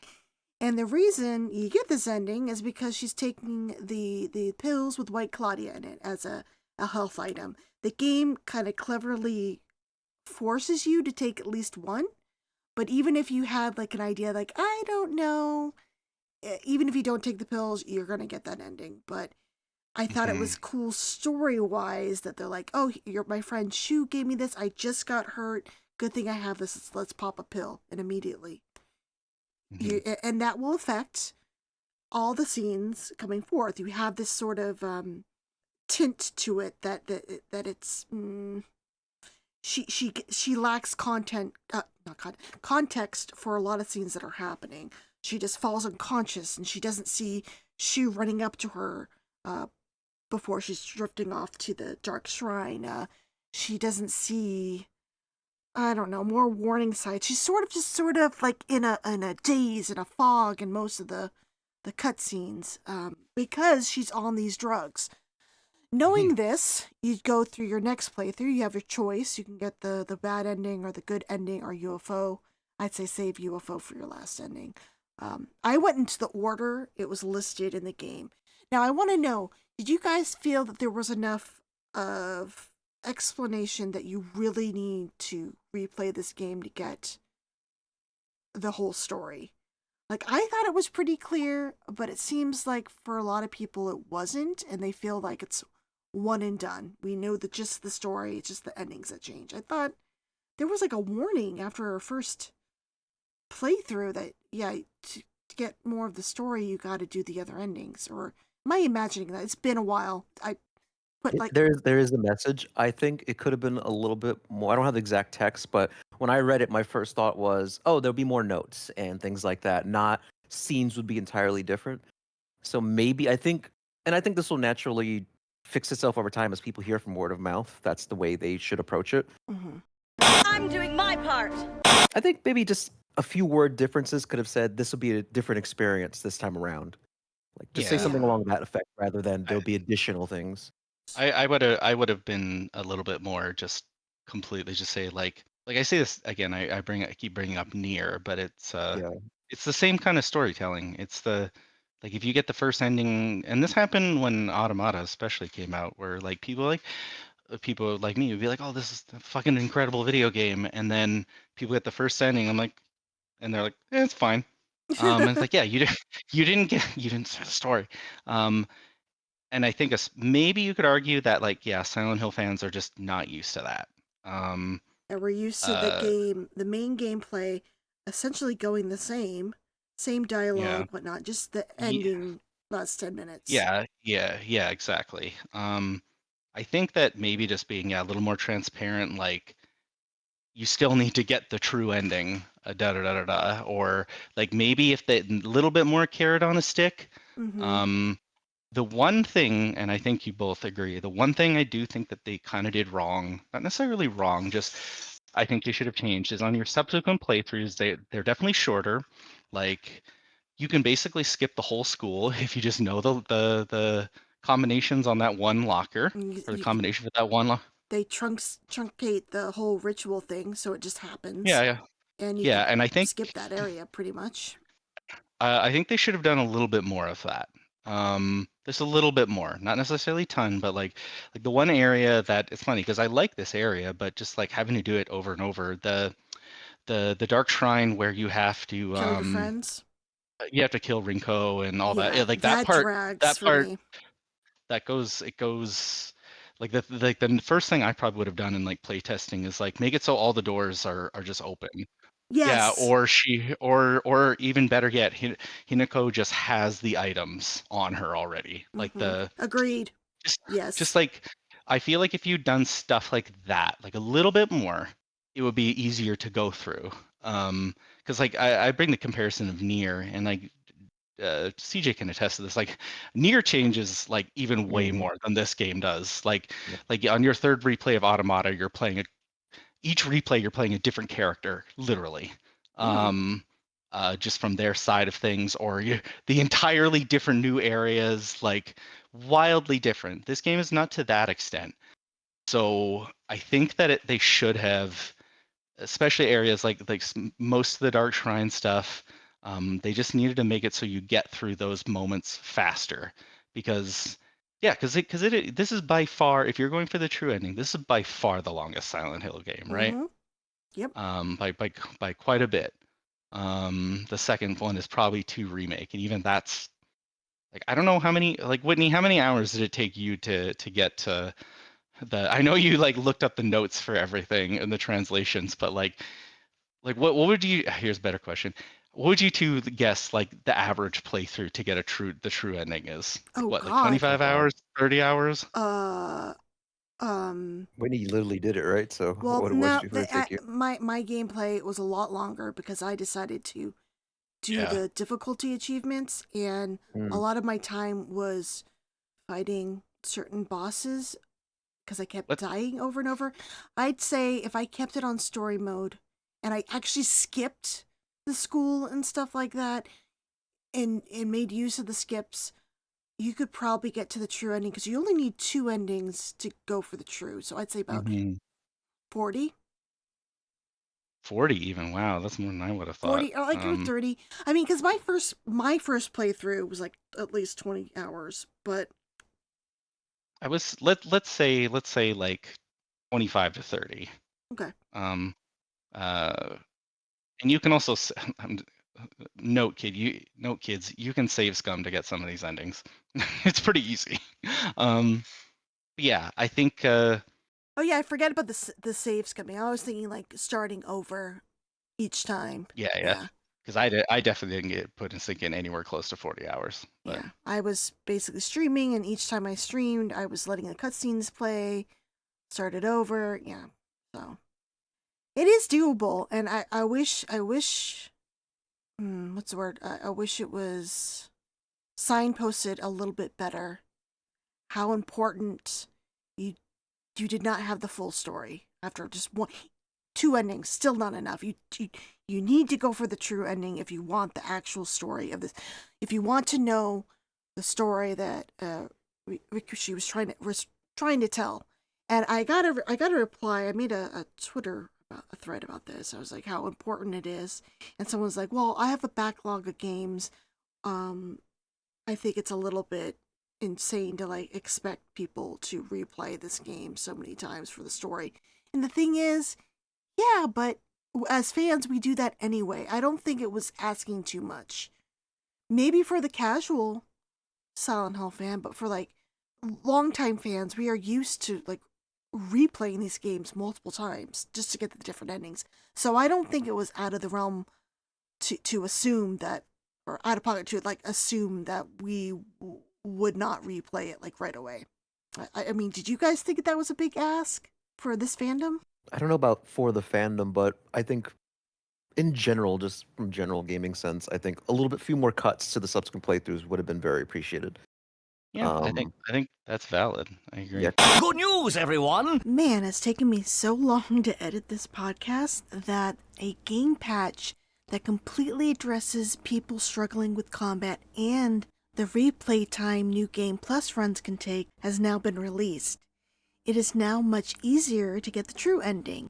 I am so stoked NeoBards put this out, and I hope you guys put it to use if you haven't already reached the true ending of this game. But what I'm saying, like going in expecting people to replay, do you think that's out of pocket? Like I to think expect that? No. not Okay. necessarily. I think so. Something, Kyle. I think you were going to say it. But I think when they're promoting this game, I probably would have, from a PR perspective, at least to reviewers, I probably would have dropped the idea or the comparison to Nier is that this is Yeah. this kind of experience, just to prep people beforehand, because there is that threat, that concern that some people will play it once and go, that's it. And if I were, let's say, if I were doing this game, promoting it, and then it was about to come out, and I played it completely through, I'm like, people really need to know you have to keep playing. Like, this is very important. We need to tell reviewers this. They need to know. Yeah. We need to make a social media post the day of launch, like saying, thanks for playing, keep going. Like something like Yeah. that, because Yeah. people will overlook it. So I don't think the idea in and of itself is too much at all. Like the idea of like there are popular games that do this. Like this is not a totally new idea at all. Of like an ending isn't necessarily an ending. I do think that maybe being maybe they just should have just said. Flat out. On the other hand, expect to replay this. but on the other hand, I really think that like on some level it is going to be kind of up to the person to actually do that. Yeah. I do like the idea of like it kind of reminds me of like in Silent Hill 1, to get like the best ending, you've got to really work for it.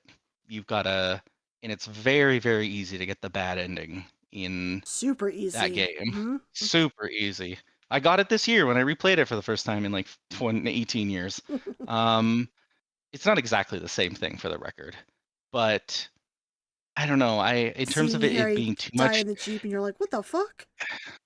yeah, exactly. But like in terms of it like being too much, like I think that's just going to vary from person to person. I think this story is better because of it. There's things they could have done to truncate it and make it more efficient, and maybe they should have signposted it a little bit more. But at the same time, like I've also seen people that like they're perfectly capable of playing it again. It's just they don't want to. And it's like, okay, well, yeah, well, you're missing out. yeah, there's only so much you can do. Like it's a risky thing to do. It's 100% a risky narrative thing to do. But I also don't think it's like, I think Silent Hill needed like some ambition or needed this kind of thing as like a shot in the arm. And that's not me dogging on the remake at all. I love Silent Hill 2 remake. I'm just saying like it has been so long since we got a mainline brand new one. Mm-hmm. And I think taking a different approach and not too different from how the old games were written, but taking that approach is ultimately for the best. And Whitney made this comparison a while back, but despite what people try and say, people really did not like Silent Hill 4 when it came out, mostly. Mm-hmm. Which is kind of ironically is true of kind of like all of them to some degree, but that one especially. And I feel like time for the naysayers of this one, I think time is just going to show more and more like, oh no, this game's got the juice. They just need more. There just needs to be more like think piece articles and videos and stuff about this game and what kind of secrets that maybe people didn't catch their one and only playthrough, like how kind of praising what a risk it took. When I think in years people are going to dissect this game like they did with 2, and like we've said over and over, this might be the younger generation's like Silent Hill 2. It will be. It will be, and which is clarify for anyone listening. We do not mean like what we're talking about earlier, like games just trying to be Silent Hill 2. We're talking about like for especially younger folks, like it's like how the three of us have, I can't remember. CJ, did you play Silent Hill 2? Like when it came out? I can't remember. When it came out, no, years later. But like still a long time ago. Yeah, very long time ago. High Where school like age, yeah. yeah, where like, you know, the only reason this whole Silent Hill revival in the past couple of years happened at all is because the fans never shut the fuck up about these games in a good way. You Because it did it, left an Whitney. impression. You did it. Congratulations! Congratulations! Congratulations! Congratulations! Congratulations. Congratulations! Congratulations! Congratulations! Congratulations! Congratulations! Congratulations! Congratulations. Congratulations. Thank you all.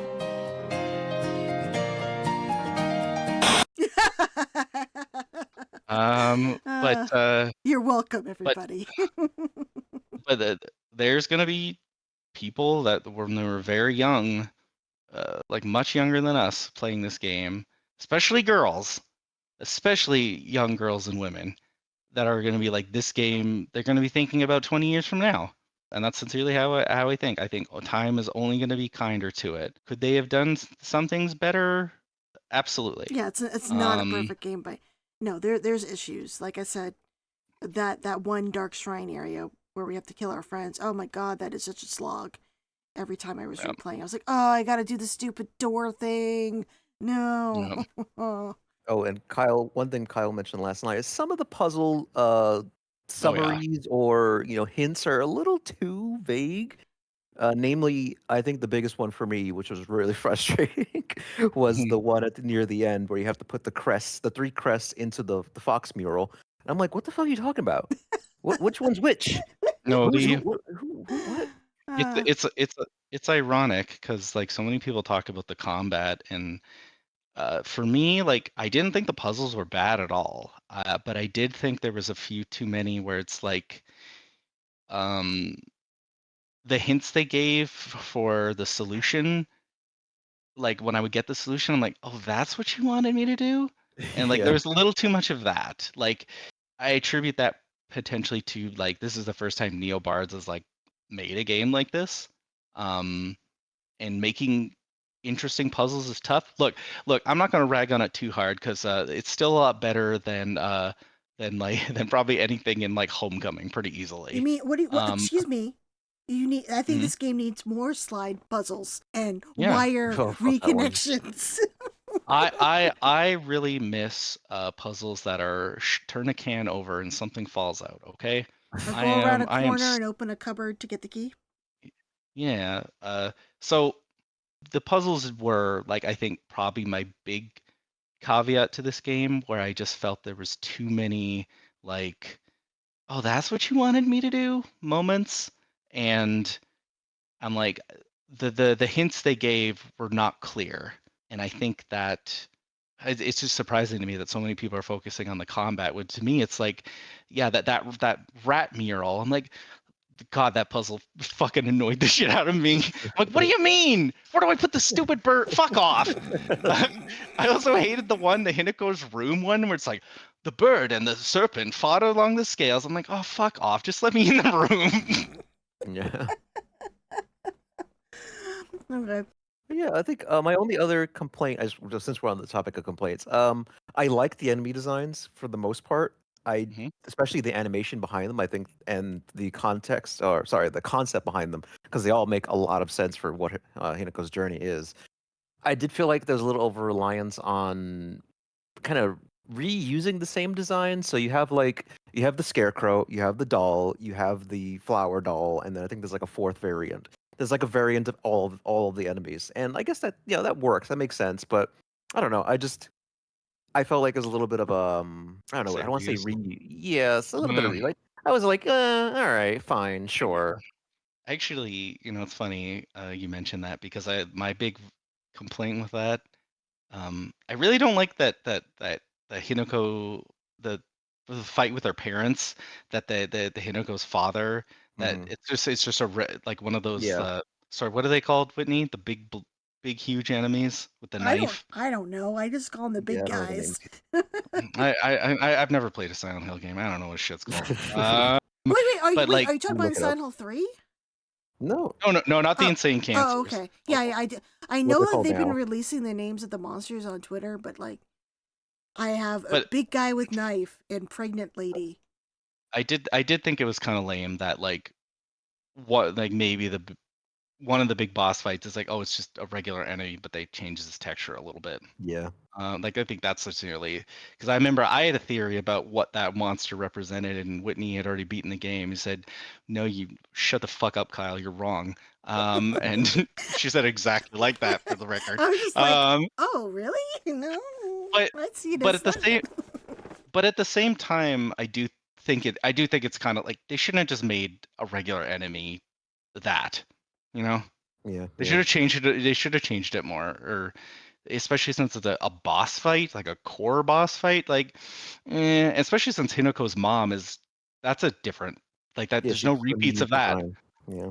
Yeah, I don't know. I think that's a little bit lame, but I've heard that's just me. I've heard people say the monster designs are a little bit too on the nose, and me and you, Kyle, were discussing this the other night, and I kind of have the feeling that they made the symbolism kind of obvious because the whole story you kind of have to work at it, pulling different pieces together. That like symbolism in what the monsters mean are kind of like the last thing they want you wasting your time on. They want you to focus on the notes and the unreliable narrator Inako is. Yeah. So yeah, of course the monsters are on the nose. Oh, the guys with the knife. Oh, that's her dad. The pregnant lady. Oh, she has a fear of getting pregnant because she saw how it wrecked her sister. Yeah. The guys who were slobbering on all fours and giving her like gross kisses Yeah. and stuff. Oh, it must be like the guy, older men eyeing her, and yeah, it's obvious, right? But I think I don't mind that. I like that they're obvious because it's a way to help contextualize the entire story of her own mindset, like her own misguided fears towards growing up and becoming a woman in 1960s Japan. She has a lot of misconceptions. Like I said, you said earlier with her conversation with her mother, like there's a lot she does not know about her own family dynamics, and she makes a lot of assumptions, and you find that out the more you replay. Even her friend group, the relationship with her friends, like you can see herself putting up with quite a bit from Rinko. Like they were best friends, her and Rinko, when they're younger. But when they hit middle school and puberty, there was a switch hit. Like Rinko became very. Are we gonna talk shit about Rinko now? This is the fucking Rinko. Fucking Rinko. And even like her dynamics with Shu. Okay, so Rinko, we all know there's like this love triangle going. Really into Shu. She's not really a girl's girl. She's kind of like in it for herself. She looks down on Hinako and even Sakuko. Like her world is Shu. Meanwhile, Shu is like, yeah, my best friend, my partner. we're gonna play Space Wars together. Do I see her as a girl? Maybe, but I'm afraid for things to change, so I'm gonna pretend everything is hunky-dory. Oh shit, why is Hinako changing her mind about marriage? This is not the Hinako I know. I got to help her. She needs to have a good talk with herself. Let me just drug my best friend here and everything will work out. Oh shit, it did not. But I do, in terms of like, again, just the monsters though, I mean, it's always going to be hard to live up to like when Masahiro Ito was like on top of his game, right? Yeah. Like the 2 and 3 era monsters, like that's always going to be hard. And I don't think that the monsters in this are up to that. Like it's really hard to like top a Pyramid Head. I don't know if that'll ever happen. I don't know. The Bride is pretty iconic. She's really they better make a fucking statue of her. I swear to God. Um, no, but I do think that the monster designs overall are very good. Like I'm gonna be a little bit of a petty bitch right now, but like, look, I had to live through prison bitches. We had to live through chimpanzees with golf clubs. Patients that We had burped to, when you pushed them down the yeah, stairs. enemies that burp downstairs. So dope. Ah. We had to live through uh uh what's something really dumb in Homecoming? I can't remember. Um The the fucking shark head. yeah, What's the Yeah, banana that looking white thing. shark? guys. Hop over! God damn it, Alex! Hop over! Hop over! Not you! Hop over! Hop over! What the fuck? Why is all those things hopping over and they can't? Hop over!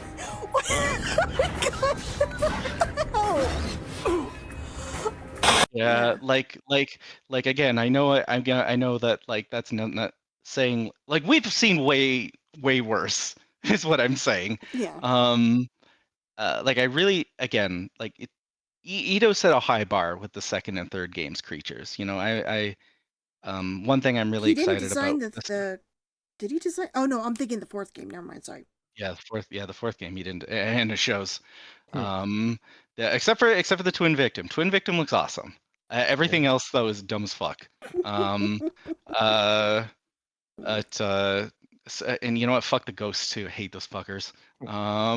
But oh no, this is officially the Kyle Hates Silent Hill 4 podcast. Oh, but I don't hate Silent Hill 4 mostly. But I think the thing is just like I still think that the designs are really good. Again, the overall are quite good. Again, the bride looks amazing. Like that thing, like again, like literally, I'm like they better turn that into a statue. Like please, that thing looks so awesome. And you know what? I'm just gonna say it. Hinako with the fox mess and the monster arm, she looked fucking awesome. I don't care what anyone says. She's 1,000 times better than fucking Henry or something like that. Sorry for I don't even know where I was going with that. We were talking Fucking about the Henry. monster. We were talking about the monster designs, and a lot of people are kind of saying either they're too on the nose or they're not as cool looking, and I liked it. I mean, yeah, they're on the nose, but it all related. Like they had symbolism still, which I really appreciated. It was like her own fears manifested. I know that this is such a shallow argument, but like I remember playing Downpour and like all I could think of were most of the enemies looked like they were from like the Batman Arkham games. I used to always say it's the freaking bat because it's just generic ass fucking monsters. Marky, who are you talking about? It's the freaking bat! It's the freaking bat! Yeah. Like all except for the the dolls, I can't remember what they're called. I really think all the monsters in that game were really fucking awful. And so like again, that perspective, we've seen worse or I personally feel like these are a big step up from those. Are they at Ito's level when he's on top of his game? How many monsters are as iconic as the Bubblehead Nurses or Pyramid Head? Like that's a really high bar. And it's also You know? he also has like the whole legacy Yeah. behind him too. Like don't forget we've been obsessing over these games for over 20 years. And the standout monsters are going to be part of our own nostalgia. So of course we're going to be like, "Oh no, Pyramid Head's better." But maybe for a newer generation who did not know the original creatures might feel differently. Like maybe for them this is the what Silent Hill, what peak monster design is Silent Hill F, you know. I think overall the art direction is pretty sublime though. Like that game looks incredible. Another complaint I've heard is people did not like the dark shrine area being kind of like the default other world. But it's weird, when I was replaying it, I felt like the other world was her own like hometown, becoming more and more covered by the flowers and the goopy stuff and whatnot. And the dark shrine was what was really happening, and we just weren't Yeah, because processing it as. it's clearly supposed to be a wedding, Yeah. like structured like one, or like a traditional Japanese wedding. But yeah, what did you think, CJ? No, I was gonna say, well, you could maybe joke or maybe just say it, is that that's the other world for the other Hinako. There's two. Yeah, Mm-hmm. yeah. There's two of them. Yeah. I think I might die. But I think I have a continuous spot, so it's okay. Oh shit, there's two of them! There's two! No! Go in the hole! Oh. Hi. But yeah, it's I can't really think of like a video game equivalent of this game where it's like Dark I don't know Souls. YouTube, but where yes, definitely it's exactly like I mean, you know what's funny about that? The moment neither of you have played the original Dark Souls, have you? No. A little bit, just a little bit. So the for anyone listening, the most fucking From Software moment in this entire game is Hinako's parents are fucking Ornstein and Smo from the original Dark Souls. Yeah, you A played really that for big me when I was struggling on Lost in the Fog against them. it's two enemies you fight. One is much smaller than the other and faster. It's fucking Ornstein and Smo. But I don't know. I don't know where I was going with that as a tangent. Okay, so we've kind of like danced around this. I kind of want to talk more about what the overarching story is here. My theory, this is how I interpreted while I was playing, right? Hinako has all these fears about marriage, about being told what to do, thanks to her traumatic upbringing under like the thumb of her father. She had these preconceived notions of what it is to be a wife, that basically you are not your own person anymore. You lose your identity, you cannot make decisions, and you're going to be stuck with a angry drunkard for a husband who's going to take out his misery on you on the daily, because that's what she witnessed as a little girl. She made friends with little boys, and then she tried to be friends with girls as well, and was shunned because, no, you play with the boys, you can't play with us. So it's like she didn't know where she fit in. She was a girl, so technically she could not fit in with the boys, but then she wasn't girly enough for the little girls, and she was made fun of very young. So right from the get-go, she had this feeling of just not belonging, because she wanted to live her own life, and people were telling her it was wrong on both sides. Her parents, society, her fellow classmates were even like kind of taken out. The only person that kind of understood was her friend Shu, who just saw her as a playmate. He didn't put any restrictions on her. That was like her highlight of her life.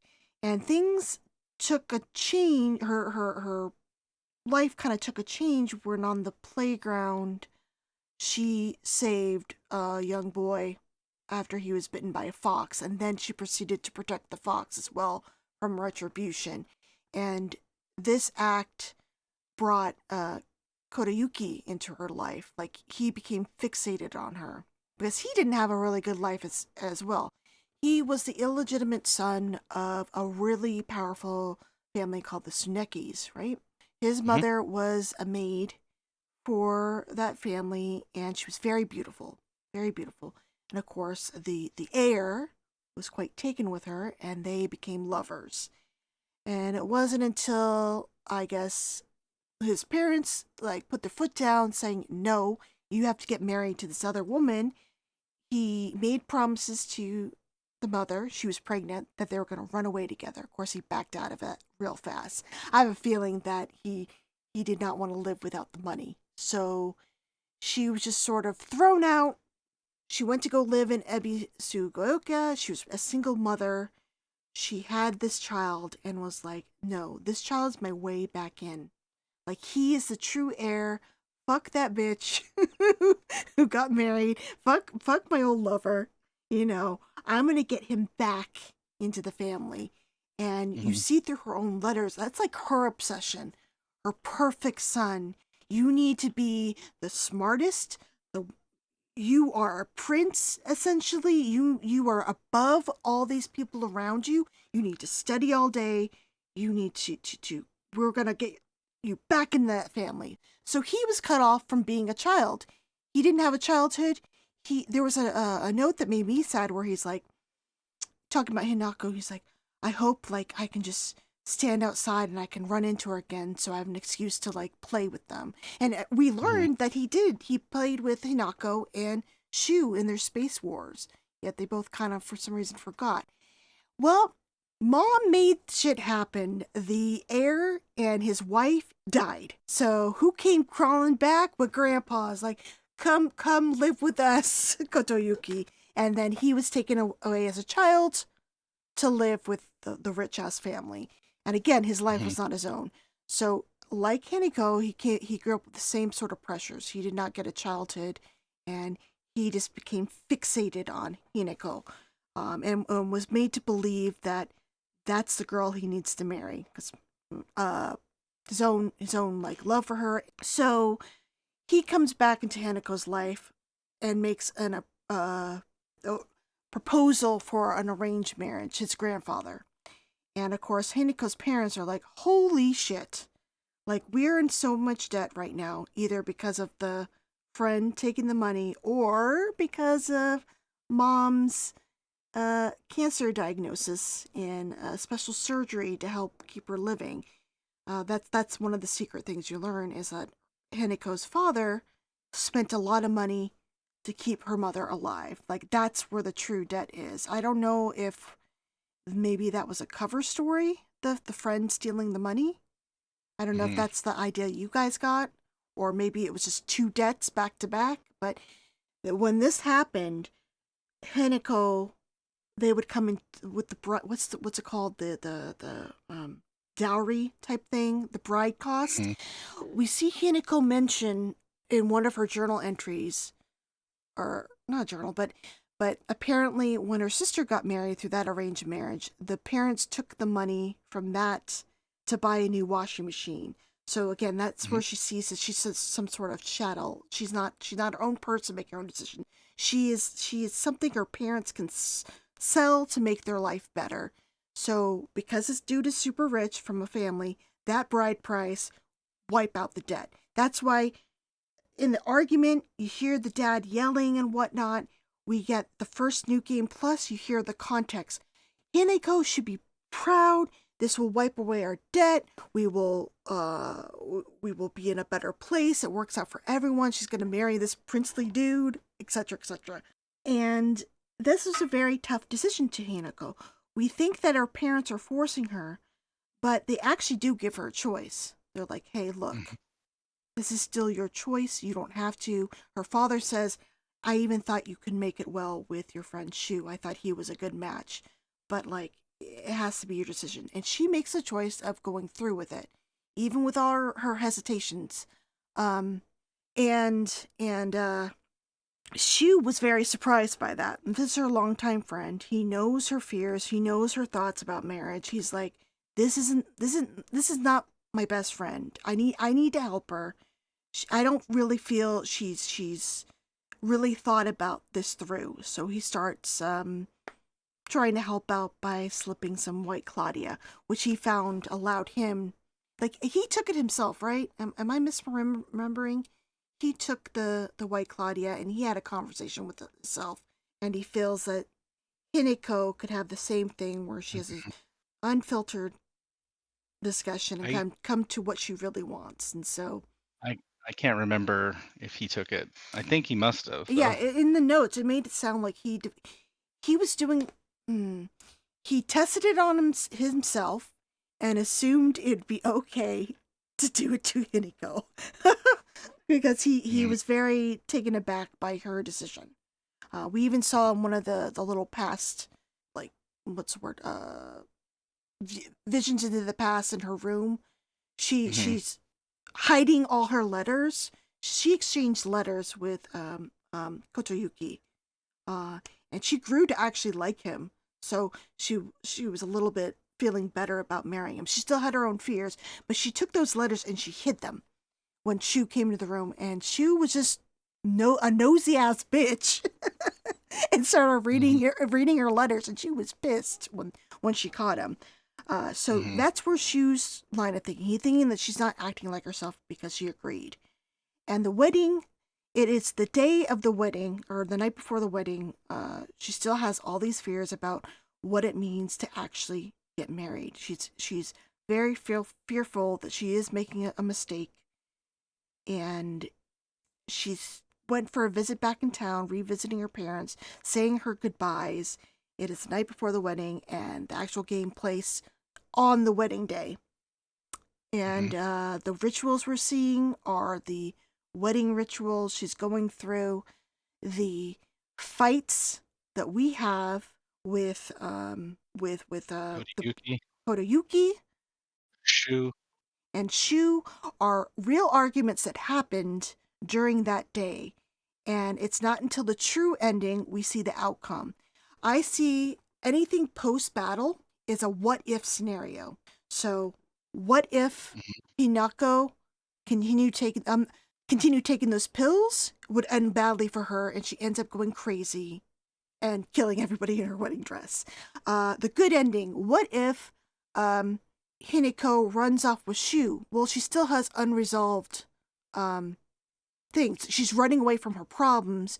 She's going back to the status quo of things not changing between her and Shu. She's even, like, in her journal entry kind of mentioned that she was a little bit disappointed that Shu still wasn't seeing her as a woman. At least she didn't think he did. I think he did, but he was afraid of changing their relationship, so he wasn't more overt about it. But Rinko picked up on it and was very jealous.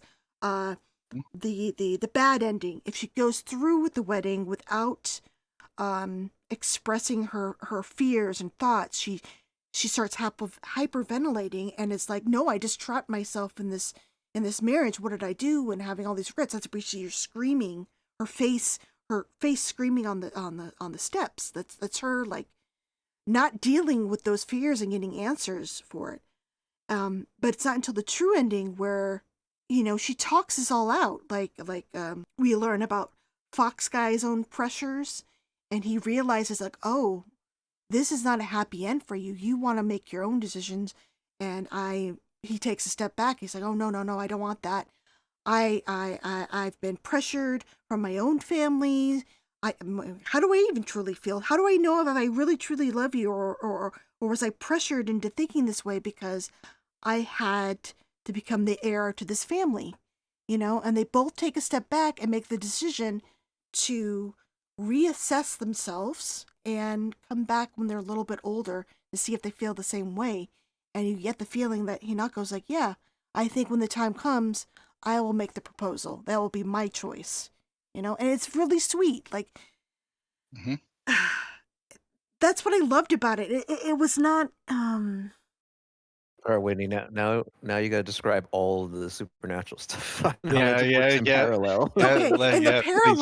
Okay, and the parallel with the supernatural stuff is her own trauma was taking the form of the different gods battling for, like, favor in this town. So a lot of religious iconography and whatnot for explanations for what was happening in her hometown with the geysers and the brittleness of the area. Like, for example, one of the endings, when she runs away with Shu, we get this, like, post-credit scene of geysers blowing up and gas filling the town, like a major, like, environmental catastrophe happens because the fox god decides to step back. Oh, you don't want me? Well, I'm done protecting the town. So there's that god aspect. Like, wait, maybe there is some religious stuff happening. Because again, I say that's always a what if scenario. Post credits. What if she continued to take the pills? What if she runs with Shu and shuns Fox God? Well, her hometown shit out of luck. They have a natural disaster happening. So again, you can't say no, it's all in her head. There's still like, but is it really? Is it just her in her mind? Her in her mind imagining these gods taking control of people's free will. In the true ending, we saw that with the two gods kind of making, or two selves like fight each other to the death, even when they didn't want to. It's I mean, it's another argument for she's hopped up on White Claudia. Yeah, it's another like, White Claudia, and maybe her own like thoughts are like manifesting like Alessa, you know? Yeah. Like, yeah. Like, oh yes, it's these two or three gods really, fighting for control and admiration from this town, using me and Kotoyuki and Shu as conduits for their own like larger picture. And that's what makes it so much fun, and why I think this game in particular is going to be talked about for so long, because you could see it from two different angles. You know, even the way I'm seeing it could be flat out wrong. Maybe this isn't all in one day in the wedding, culminating in the wedding either going through, the wedding not going through, and people being drunk and raging. It's like that. It's that famous David Lynch interview where he said, "Elaborate on that," and he just says, "No." Believe it or not, Eraserhead is my most spiritual film. What will elaborate on that? No, I won't. No. People that meant no. I do wonder if the novel will, though. If we're gonna get like a canon ending. Like, I think what's in the game is what matters most, to be honest. Yeah, but you know, Silent Hill fans are gonna look for answers and everything they can. Silent Hill fans, I don't care what they think. I'm not even gonna sugarcoat that. Like y'all got Peak, and some of you are like, where's Pyramid Head? I'm sorry, but that's exactly what it's like. They want Silent Hill Rogue One. They wanted James to show up and say like, on your left, Hinako, I got you. And then she's like, and then she would see the thing about what I do love. First of all, there's been I don't know what, actually I know what it is. The memes for this game have been fucking incredible. Yes, they've I been love them. really fucking. I think that also has to do with it being catering to women so much, because it's like a very specific kind of humor, and especially younger kids. But where was I going with that? But like I would love. The one self-indulgent fan thing I would have loved is in the UFO ending, if like James or Harry showed up, just because James is absolutely the kind of man Hinako would be fucking terrified of, and rightfully so. Yep. Like, right? We're in agreement there, right? Yes. Taking away agency of his wife. Yep. Yeah. This is where I saw my wife die, Hinako. She's just like, Nani? Or that Hinako, we gotta save my god dang wife, and then she says something like, "Do you speak Japanese?" in Japanese. Do you speak in? She says something in Japanese, and he just says, "No time for that, Hinako." I love it so much. That's like one of my favorite meme formats. Sorry, Whitney, I didn't mean to take us off. No, I also wanted to point out like another moment where you're like not sure is with how they talk about Sakoko. Like, this girl apparently is being talked to by the gods, or is she just crazy? Yeah. Like, she's seeing shit, and her parents are like, do not tell people. They're gonna think you're weird. I think the game implies that over its history, there have been real occurrences of some supernatural oddities. It's not as extreme as what Hinako is experiencing, but there's that one note about people who were talking shit about the fox gods. They were defacing the Inari statues. They woke up. I guess they didn't wake up. They were They found died. in. Their bodies They were woke up found. dead. They woke up dead. They were found in a ditch with like bugs and rats in their stomachs. And Yeah. that one guy, the guy getting revenge for his father, even he was like doubting everything. Like those notes you found in the little the diary of revenge notes or whatever, the ones you found in the boxes that were covered in the little seals. The one about They- the one about the guy wearing traditional like armor and Yeah, those attacking ones. people? Yeah.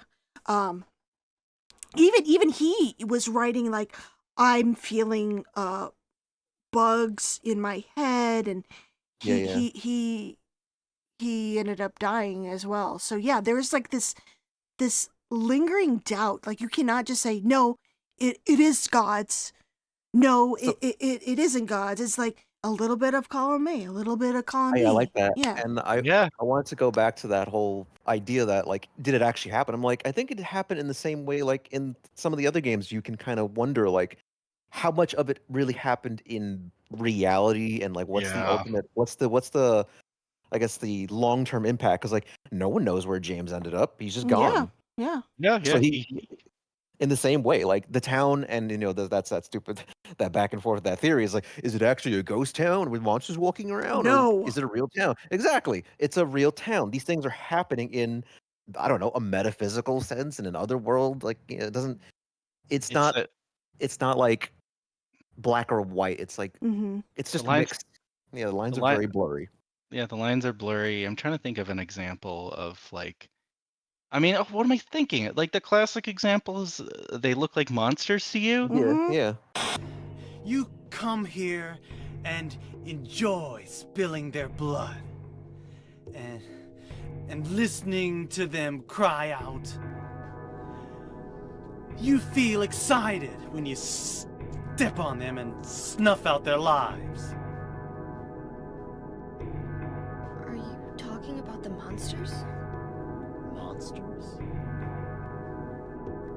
They look like monsters to you? Oh shit! Don't worry. It's just a joke. Like, y'all are dumb. Oh my god. Corny, lame, boo, tomato, I'm throwing tomatoes. Like people to this day don't know. Like it's crazy how that one line, all these years later, people like are Heather and all the other Silent Hill protagonists just killing people. Was Hinako just killing the wedding party as we were playing? Yes. Am I? And the Wait, guests? am I mistaken? Am I mistaken in thinking that there is a part where you hear other people like screaming while you're running around? You hear Yeah. you hear people gossiping. You hear people talking shit, but I don't think you hear the screaming in the first ending.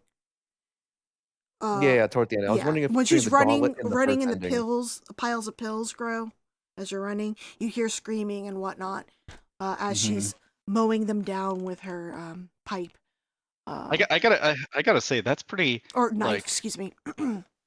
Yeah, like Hinako's pretty savage if she can kill like 5 people with a knife, like in succession. And that echoes a lot of like this. I mean, it's not America, so there's no mass shootings.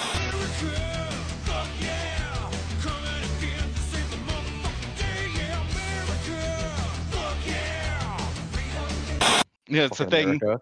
So there's mass stabbings. That's happened in Japan. Like you see that in the news every once in a while, and yeah, apparently people get a lot of traction somehow with just a knife. It's kind of terrifying. I mean, she is fast. She was on the track team. Yep. And I also want to make it clear that the game does. Okay, I know she's in a school uniform, guys. But it's very subtle, but you got to listen to what they're saying to each other in the endings. When she runs away with Shu, she turns to him and goes, "Wow, you look quite different in a tie." He's wearing his boy school uniform. attending her wedding in probably a suit and tie, and she is in a wedding dress while they're running away. They're not in their school uniforms. It's just showing her state of mind. She's still like battling with accepting growing up, going into womanhood. This is a big step. She's a 20-year-old woman who is terrified of taking the next step. So I see her as kind of reverting an avatar. Yeah, her avatar back to when she was what, 15, 14, 16. I don't know her age. Let's just say 15, when she was first given that choice, like, do you want to get married? And now she's having like sort of like a panic attack when, did I make the right choice back then? She was in high school when she was proposed to, and this is years later. So you know what I really like about that too? You know what that reminds me of? It's James thinking Mary died 3 years ago. Mm-hmm. It's the same kind of thing, right? Yep. Exact same kind of thing. Exactly the same. Or it's like when you're talking about like what we see isn't necessarily like what everyone else sees. You know, again, I know I keep harping on how it relates to the old game, but I'm trying to push against the old games. I'm trying to push against the idea that this game isn't a Silent Hill game, but it's like, you know, like Laura's reaction, like, what do you mean? Like, everything's fine, James. What are you talking about? Yeah. Like, when she, like, it's the same kind of thing. It's like, it's just, not to go into that whole topic again, but I feel like some of the critiques of this game are very surface level and very shallow, frankly. There's several lines like that too that I think a lot of people are missing. Like another one was during the ending when I can't remember. It's where Kotoyuki pushes her and Shu out, or pushes her out and her other self out, and he closes the door, and you hear like roaring and yelling and stuff, and he goes, "Oh, I will take care of this. Don't mind. He's drunk, and it's been his first wedding for a while." And it's like, you're talking about a big fox thing. No, he's talking about his grandfather raging about the wedding being called off. But replaying it, you realize like, oh, this is not what we cannot believe our eyes and what we're hearing. We gotta it's a little bit more subtle. Like, and you could also interpret the fox possession and like the fox's desire to marry the girl as just his grandfather. Yes, the fox the pressure. When she's having that conversation, she's talking to the fox god, and Kotoyuki's on the ground, just like it's words coming out of his mouth. But that's a cool, subtle way to showing that's his grandfather's influence on him. I bet, and he's parodying it.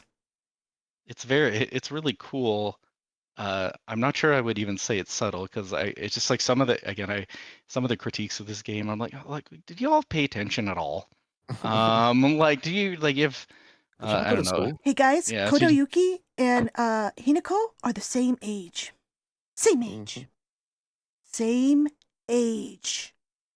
Exactly. Okay. Maybe there might be a 1 or 2 year difference, but they are like around the same age. He's not significantly older. He's not pressuring a middle schooler to marry him. They're the same age. I just wanted to put that out there. You learn that in the game once you've replayed a bunch of times. It is never mind. I can't remember what I was going to say. Sorry. Oh God, I feel bad now. Sorry. No, don't feel bad. It's fine. That's fine. You learned so much in your replays. I cannot emphasize this enough. Like when I first completed the game, I'm like, what the fuck did I just play? I don't know. I have to sit with this. And then I started right when I started the next playthrough, I was like, holy shit, now I have context for this fight, because it was new dialogue. The mom didn't come out. Like my friend Jeremy, he got the game like super early through a store playing Breaking Street Date. So he was done the game before I even downloaded it for the 48-hour release. So he's like, Whitney, I just want to say, this first ending, you think it's a big deal, but you're going to learn that after your replays that this is not the true story. This is like a side plot to the true story and what it's really saying. And you only really know that through going through all the endings. Like the whole Shu drugging her. Yeah, that's like small potatoes to the whole wedding pressures and whatnot.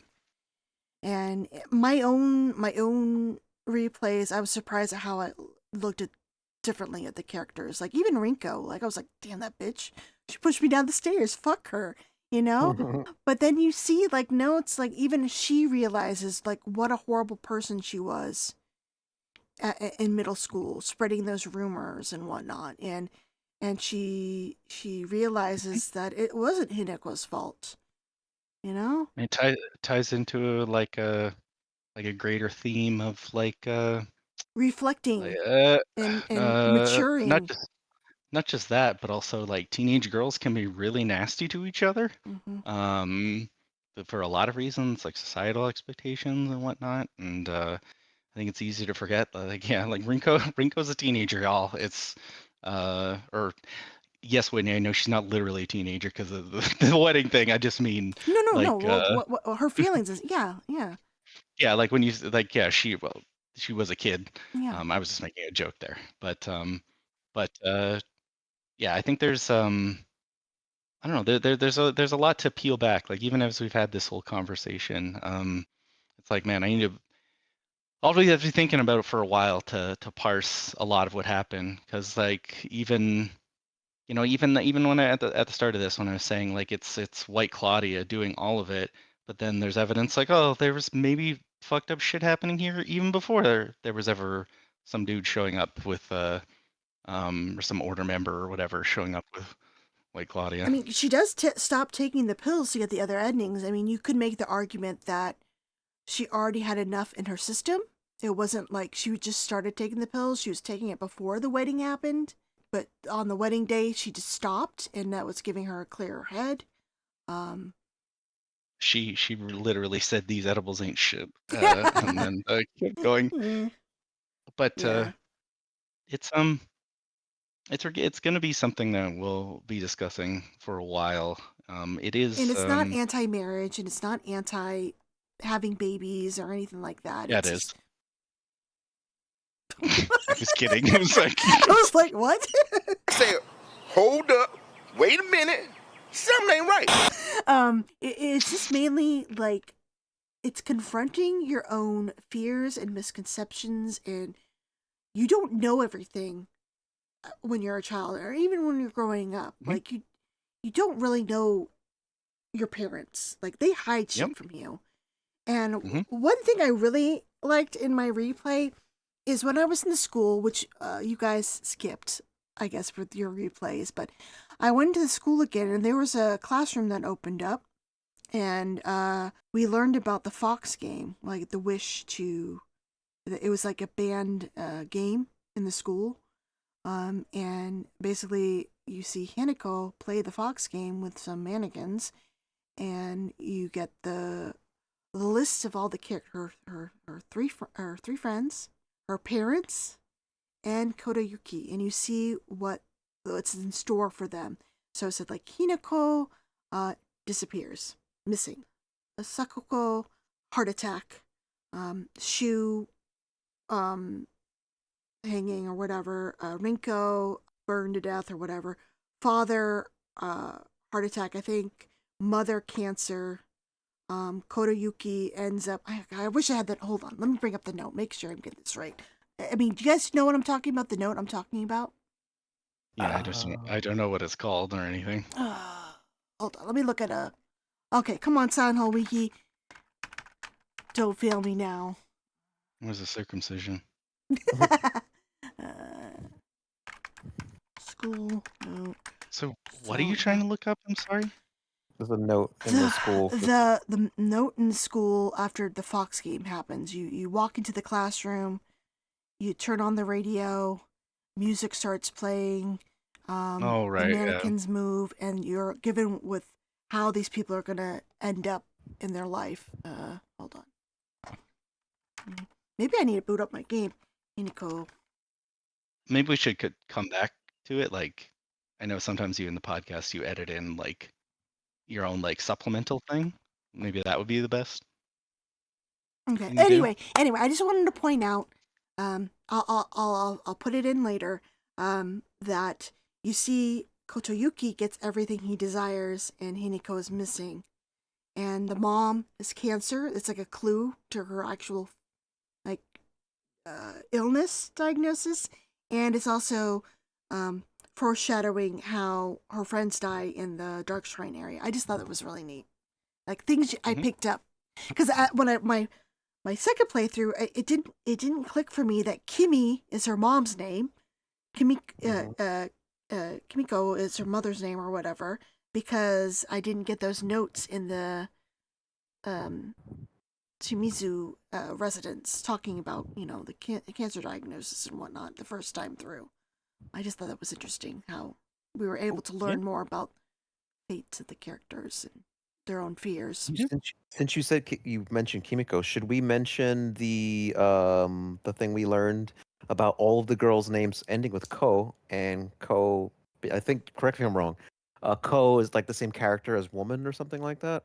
And all their names mean something. Like Hinako is like young bird, girl in deep water, or something like that. Yep. And Sakuko is a blooming flower. She dies with flowers blooming out of her. Rinko was like elegant woman or something like that. If it's a character. There's a lot of like really fascinating like wordplay. Again, this is like speaking to Ryukishi's skill as a writer. Like one thing that I really appreciated is using the word partner to refer to Shu and Hinako's dynamic, because it's kind of one of those things that like makes you kind of like open your eyes a little, or not like tilt your head and go like, what does that mean? Like, because a partner could mean a friend, it can mean a business partner, it can mean a romantic partner. It's like a word that clearly will make the audience go like, what's going on here? And I don't have a hate. I tried to find this as earlier when we were talking, but I if I'm totally wrong about this, you can correct me, whoever. Feel free to correct me, but I believe it's something like in Japanese, Shu refers to her as the word they use is like, it means like precious or something like that. Maybe I'm completely wrong. But it's like the word, it doesn't have like a direct translation. If I'm totally wrong, Winnie, please take it out. But it's something like that. It's like the word they use, partner, is like intentionally like will throw you for, like, you're questioning the whole time what the actual nature of their relationship is, or at least in the early in the game. Which I think that like that kind of writing is like, we've come a long way from prison bitch monsters. I'm sorry I keep bringing that up. But yeah, no, there's a lot of interesting wordplay in the writing like that. Like you just mentioned with the I didn't even know all that thing about all the female characters having the names like that, like what that meant. And good news, guys, I found it. So in the classroom, the Fox game starts, and after it ends, like everyone's name is crossed out, but Kotoyuki's, and it says Hiniko disappeared, Kimi cancer, Kanta, which is the dad, heart disease, Sachi cancer. I believe Sachi is Kotoyuki's mother. Sakuko heart attack, Rinko burned to death, Shu suffocation. Kotoyuki wishes will come true. And it's like, oh yeah, it's all like foreshadowing for the game. I just thought that was neat. It was like, oh, second playthrough, something new to ponder. Yeah. Kyle, I found what you were referring to. So he calls her Aibo, which yes, it's so according to this Reddit comment, it could be wrong. It gets used for people who work closely together in police dramas and things like that. So it was apparently the translation to partner is pretty good. Like close, that's pretty accurate. Yeah, it's pretty accurate. So it's more like we're professionals that work together. So yeah, it applies. You know what? Like another kind of subtle thing. it's brought to our attention through Rinko that the way Hinako talks is very manly. Mm-hmm. And you can actually tell a difference from when she's in the dark shrine area. It seems like she's kind of under a trance and stuff, but some of Oh those yeah, scenes yeah. she's I love that very trio. more traditionally feminine, and it makes sense if she's going through wedding preparations and she's an older woman at this point. Yeah, I that sort of thing is very. I love the little things that you could pick up replaying games, like little small things. Like I didn't even think about like the meaning behind all their names. Like, did anybody actually go through and see what like I know Tsuneki relates to foxes, doesn't it? I have no idea. But I'm wondering if like Kotoyuki means anything. Hold on, let me look this up. Tsuneki meaning. Tsuneki depends on Oh no, tree or wood.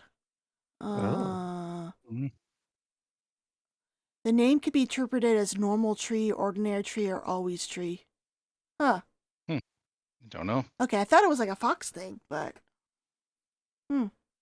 Editing Whitney here again. Man, I realized like a day after we recorded the podcast why I thought the Tsuneki name was related to foxes in some way. I totally forgot. It was mentioned to me that it was probably an anagram of kitsune. You know, the fox spirit from Japanese folklore with the multiple tails, which also explains why we fought giant foxes with multiple tails. Okay. Let's see what Kotoyuki. Stringed instrument. That's what Kodayuki is? According to this, general term. So koto is a general term for a string instrument, and hold on, the next part, a word that refers to a person. Why the definition is cut off for some stupid reason. Yeah. With crappy site. But yeah. Oh, and I do want to ask you guys, are you in the belief like I am that Sachi totally killed her past love? That Sachi, Kotoyuki's mother, like poisoned and killed the Kotoyuki's father and his new wife and their offspring, so he could be welcome, open arms.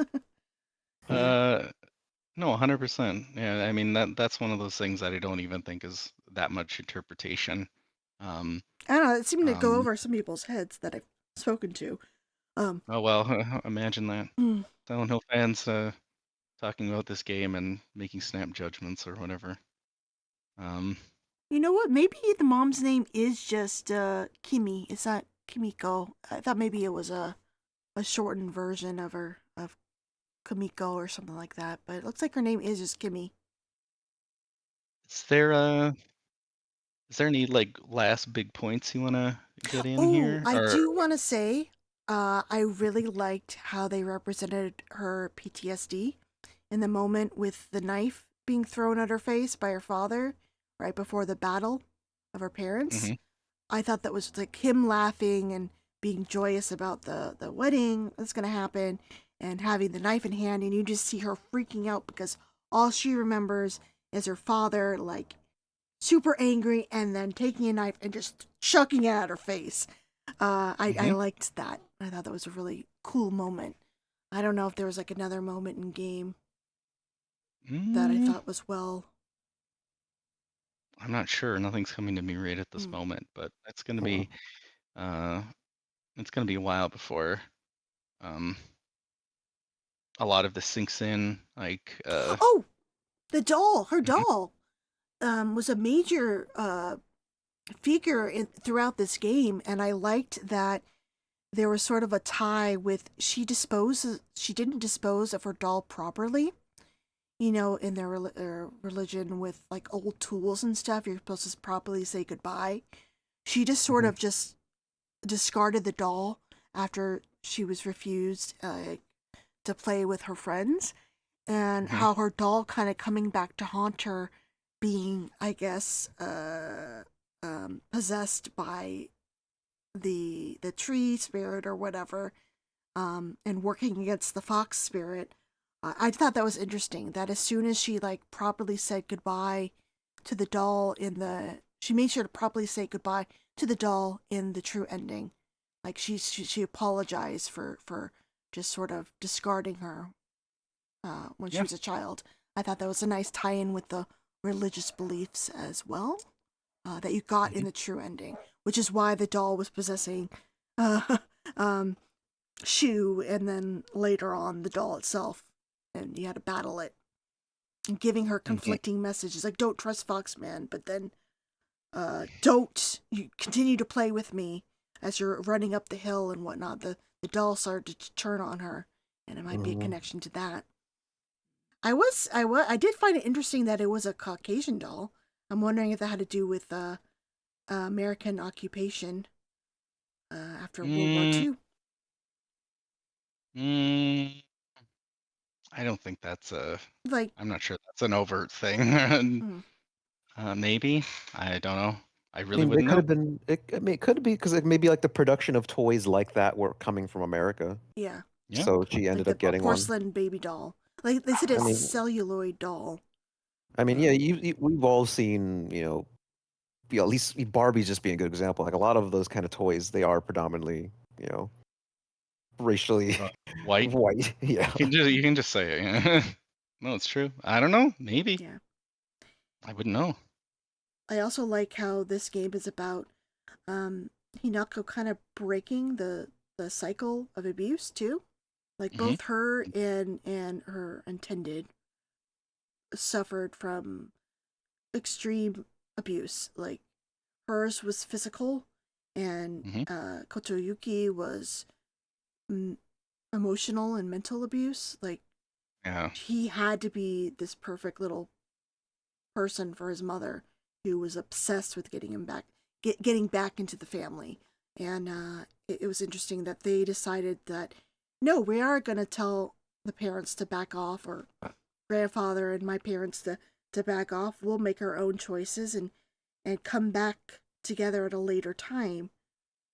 And it was interesting that her own father thought that to be a good father, his daughters had to fear him and respect him. And like he grew up thinking that was the way you had to be as a dad. And it's like, no, he just implanted horrible fears in Hanako in terms of marriage and what life would await her after getting married.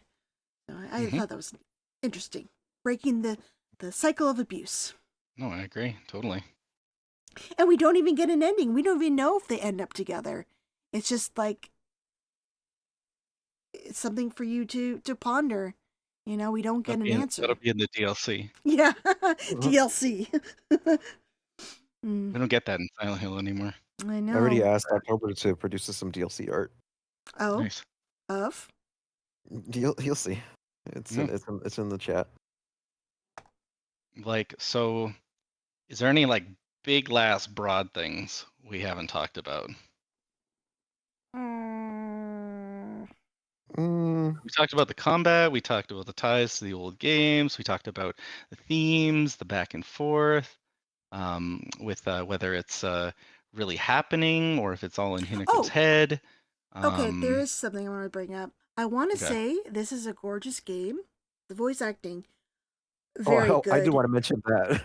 Oh. We were talking about it last night. That the voice actress, I don't have her name in front of me right now. The Japanese one, not the... Kanakatsu Kato, I think. I definitely did not say that right. But that's it. Yes, that one. Not the English ones. I didn't hear her performance, but from what I have heard of the English performance of this game, not good. It sounds sorry. it sounds very much bad. like an anime, and like a bad anime. Like it's just not great. Anyway, what was I saying? Oh yes, there's a lot of news stories out there that she's like, I was actually going crazy during recording lines for this game, and I was like, I hope she gets. I hope does she need a wellness check? I hope she's okay. I don't know if maybe she just like hammed it up for the interviews. Yeah, hopefully. If you look at her, if you look at her Instagram, she's having a great time. She's also 26, which I thought she was way younger than that. But I think she's guess fine. that was the thing. Like Wait, did you guys even experience any of the dub playing with it? Just the For me, trailers. this is such a like specific to a period, place, and time game. Like I don't like playing the Like a Dragon / Yakuza games in English either, just because it adds a lot of like it's such a distinctly Japanese story that I just don't. I'm just not interested in hearing what it sounds like in English. Really, like it's I don't know. It's just not. I don't have any strong feelings about it. Like yeah, it does. It It doesn't feels sound great. correct. It feels correct listening to the way it was originally recorded. 会えると分かってたら借りてた雑誌持ってくればよかった。ああ、貸したままでいいよ。インコに貸した時点で戻ってくると思ってないし。んだとこんちくしょう。笑いすぎだよ。サクコだってひなこから何か借りてるんじゃないの？私なんかあったかな？ If I had known you'd be here, I would have brought that magazine you lent me. Oh, you can hold on to it. I knew I wasn't getting it back when I lent it to you. What's that supposed to mean? What do you think you're laughing at? You've got something of hers too, don't you? Right? Wait, did I borrow something? And also, like, the mouth movements didn't really match either. They didn't bother to... That's like another reason why it seemed like an anime dub to me. It's because the lip movements didn't match. And it was just like, yeah, I'd rather just see the performance in its original I think state. if anything, the English is there is like maybe like an accessibility thing. Yeah. Because reading subtitles can be kind of strenuous for some folks, which is fine. Especially during combat situations and whatnot. Mhm. Completely agree. Oh yeah. There was especially during like the last boss fights, like on hard, where I'm like, fuck, I can't read what Hinako's saying because I've got to be watching the fucking counter window come up and shit. Yeah. But yeah, no, that was I mean, were we only talking about the dub? I can't remember. Yeah, we're talking about dub, but I also want to bring up the music. What did you guys think? It's I feel very like good. it's very good. I wouldn't say there are no like outright bangers. Like, oh man, that was the shit. There was one really good track playing during the cutscene with Hinako and her mom. 娘のお前に心配かけたのは本当に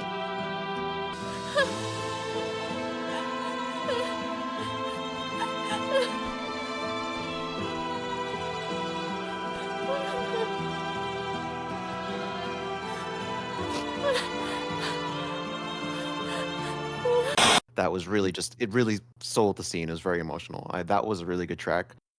It's hard for me to place like any individual ones that I would really just remember. Oh, I want to listen to Yeah, that one again. it's definitely not up to um I feel it's funny because I'm not dogging on Akira. I'm really not, but he's never quite been as good as he was in those old ones.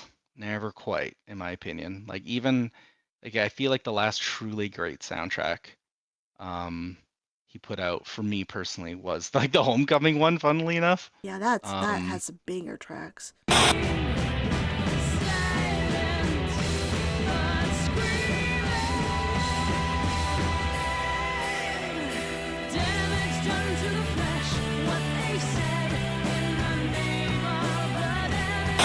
I did really like this one. I think the only thing is that there's more than one composer. It's not just Akira that composed this. Yeah. I can't remember the other composer's name. I'm sorry, but I thought it was really good. Very appropriate to the game. It definitely did not have like a theme of Laura or something like that, though. I've heard Great some people say ambiance. like the opening theme or like the before the title drop.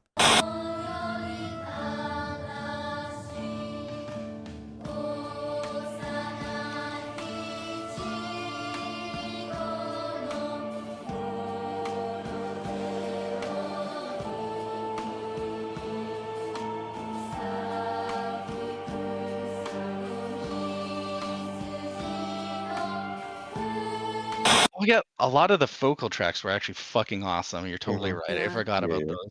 And it was nice that like we've said this for a while, but like a lot of the Silent Hill soundtracks for a little bit there kind of sounded very similar. Hmm. Like I remember Shattered Memories felt it felt almost like a greatest hits album.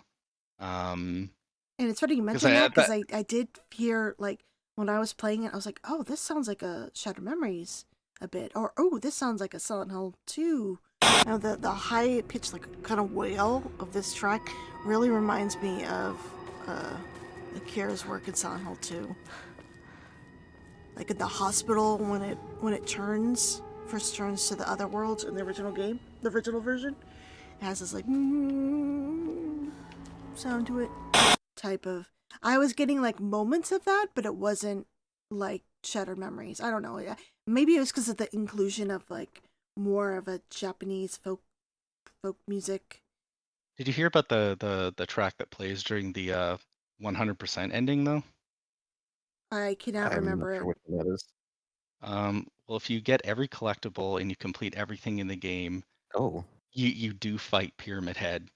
Oh. Oh. And then Akira's just playing his guitar like normal. And that's exactly what happens. Oh, okay. Is this why they canceled the release of the vinyl and the CD? They didn't want to ruin that surprise. Exactly. That's exactly it. Sorry, everyone. I spoiled that for you. I got that ending first, but That's the true ending. That is such a bummer. I am pretty upset that we're not getting a signer. I wish they would explain why, because now there's rumors of maybe copyright issues. it's all just speculation, though. Yeah, like I think be careful. Just like we don't know the reason. It could be many different things. But I bet you, I think of they. CJ said this the other night. They put some fucking Silent Hill 4 soundtrack on vinyl, and like that game sold really badly. That game did not sell well. There's a reason why they didn't make it, or why they shifted over to the Western studios after that. Like that game sold really badly at the time. So, whereas this game is doing phenomenal. Yeah. I was actually wondering if they were going to get to 2 million before we recorded this, but it doesn't quite look like it. No. What are they at now? Well, Just over a nothing million. since.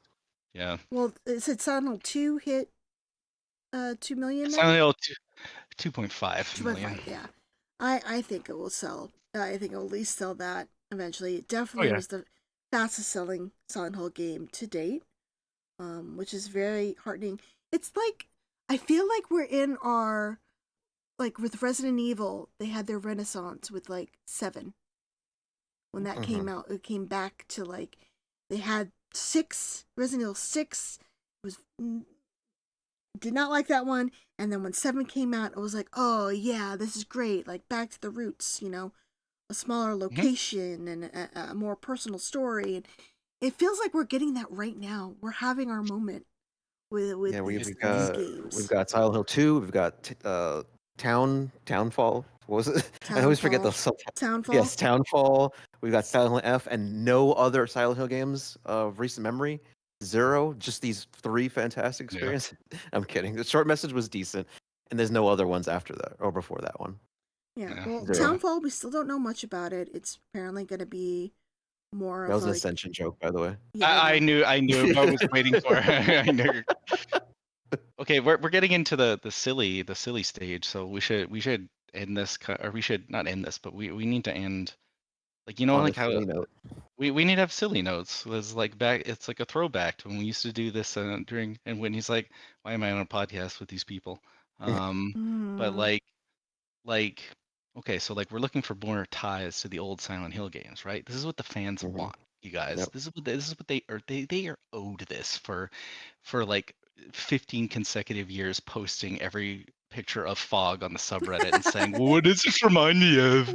It's where I am. So like what was that thing, Whitney, that like there's no way that I do not believe this is intentional, but like the people that think that the katana in Silent Hill 1 is the sacred sword from yeah. off. They said it would be a neat little tie-in they could have. for the So- Silent Hill 1 remake if the katana Oh. that Harry could unlock in that little like Japanese room is a sacred sword.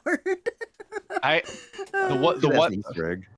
an Easter egg, sure. Yeah. I would love it in the Silent Hill 1 remake if they actually did do like a new note that said something like we've Our tried missionaries to Japan.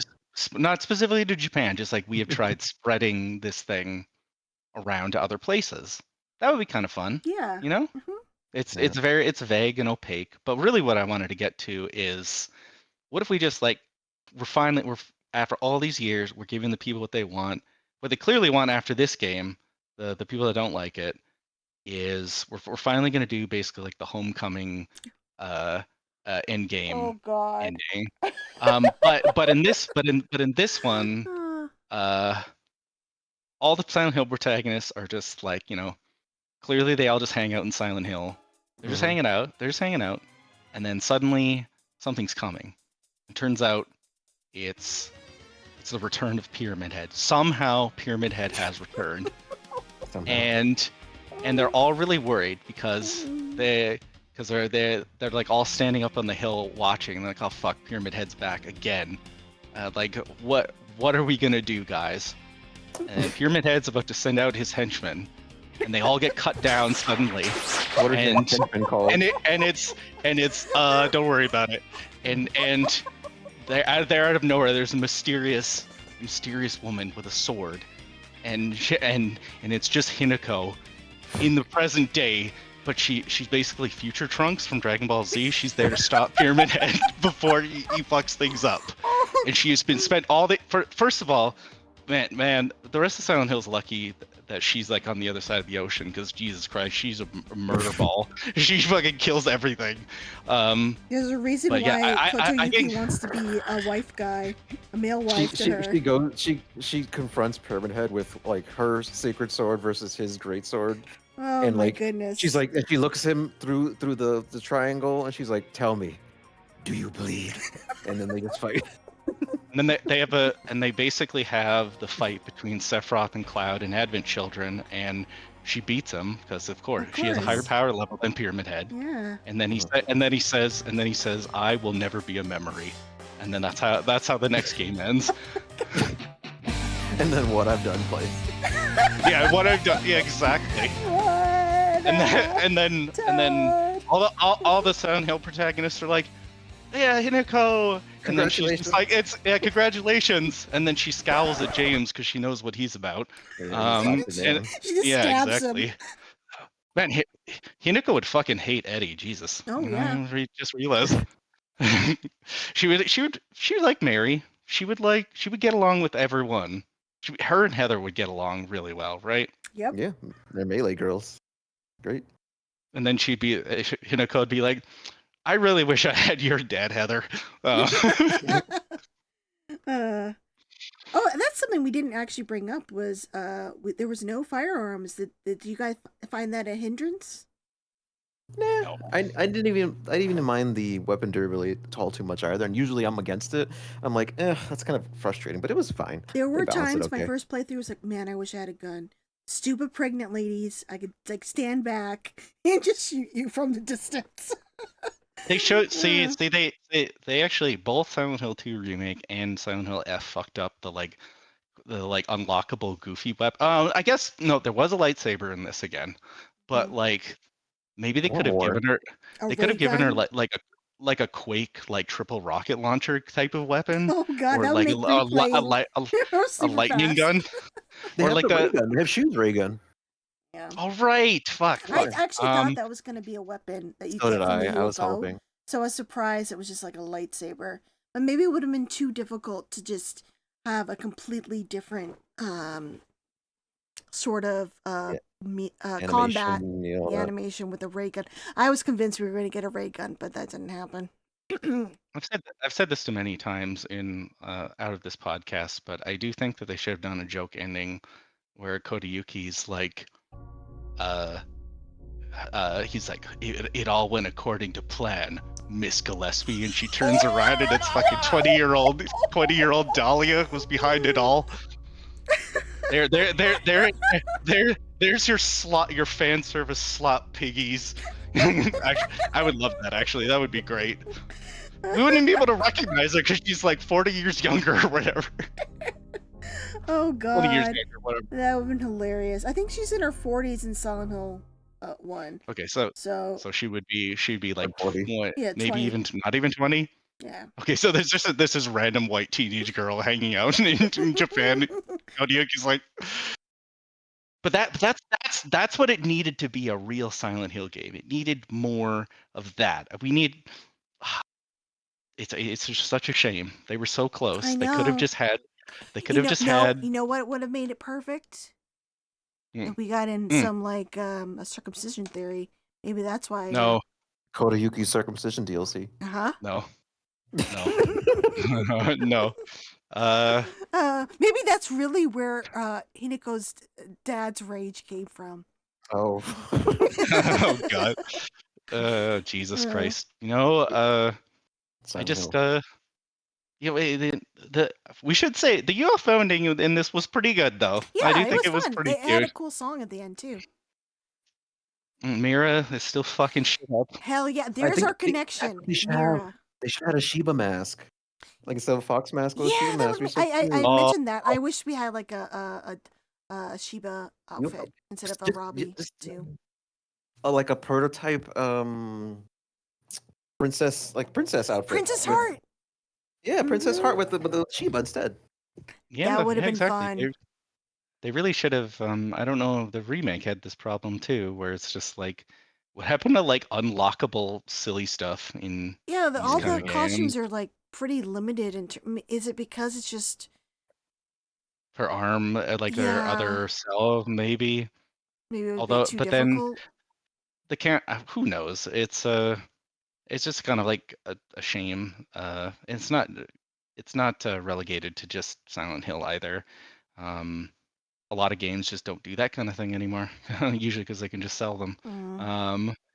But it's a bummer. Would you? I still think that. Oh, sorry. Go ahead. I was gonna say, No, would you guys want another game by this team? Yes, Of course. absolutely. I'm pretty sure that's gonna. I mean, I'm just assuming, but with how well it sold, as much as this is actually a really good thing I'd like to emphasize, like nearing the end here is like, Ryokishi obviously did a really phenomenal job. I think this game will be as fondly remembered as like those original 3, especially. I think it's hard to say. The fact that I'm even thinking like, this might even be better written than the second one. I think in some ways it is. Very different story, but it's very bold. It's very bold for a AAA video game to turn out like this. It just some of the things it tackles, some of the decisions it makes. Like there's no sign of like, unless we're not privy to it, which is very possible. But it doesn't feel like there was any sort of like publisher meddling at all to me. No, they sort of let them do their own thing. I think we need to give the new Konami Silent Hill producer, who I don't have his name in front of me, give him some props. He seems to be making pretty good choices with the direction of the series right now, and yeah. And also Absolutely. like giving us new games and then remakes too. So people do have the chance to experience the older stories. Like it is disappointing that they're not just re-releasing the original versions, especially Silent Hill 1. But I'm just really excited to see this newer generation of fans' reaction to that story, and we're going to see that with the remake at least, because that is my favorite. His name is Motoi Akamoto, by the way. So props to you.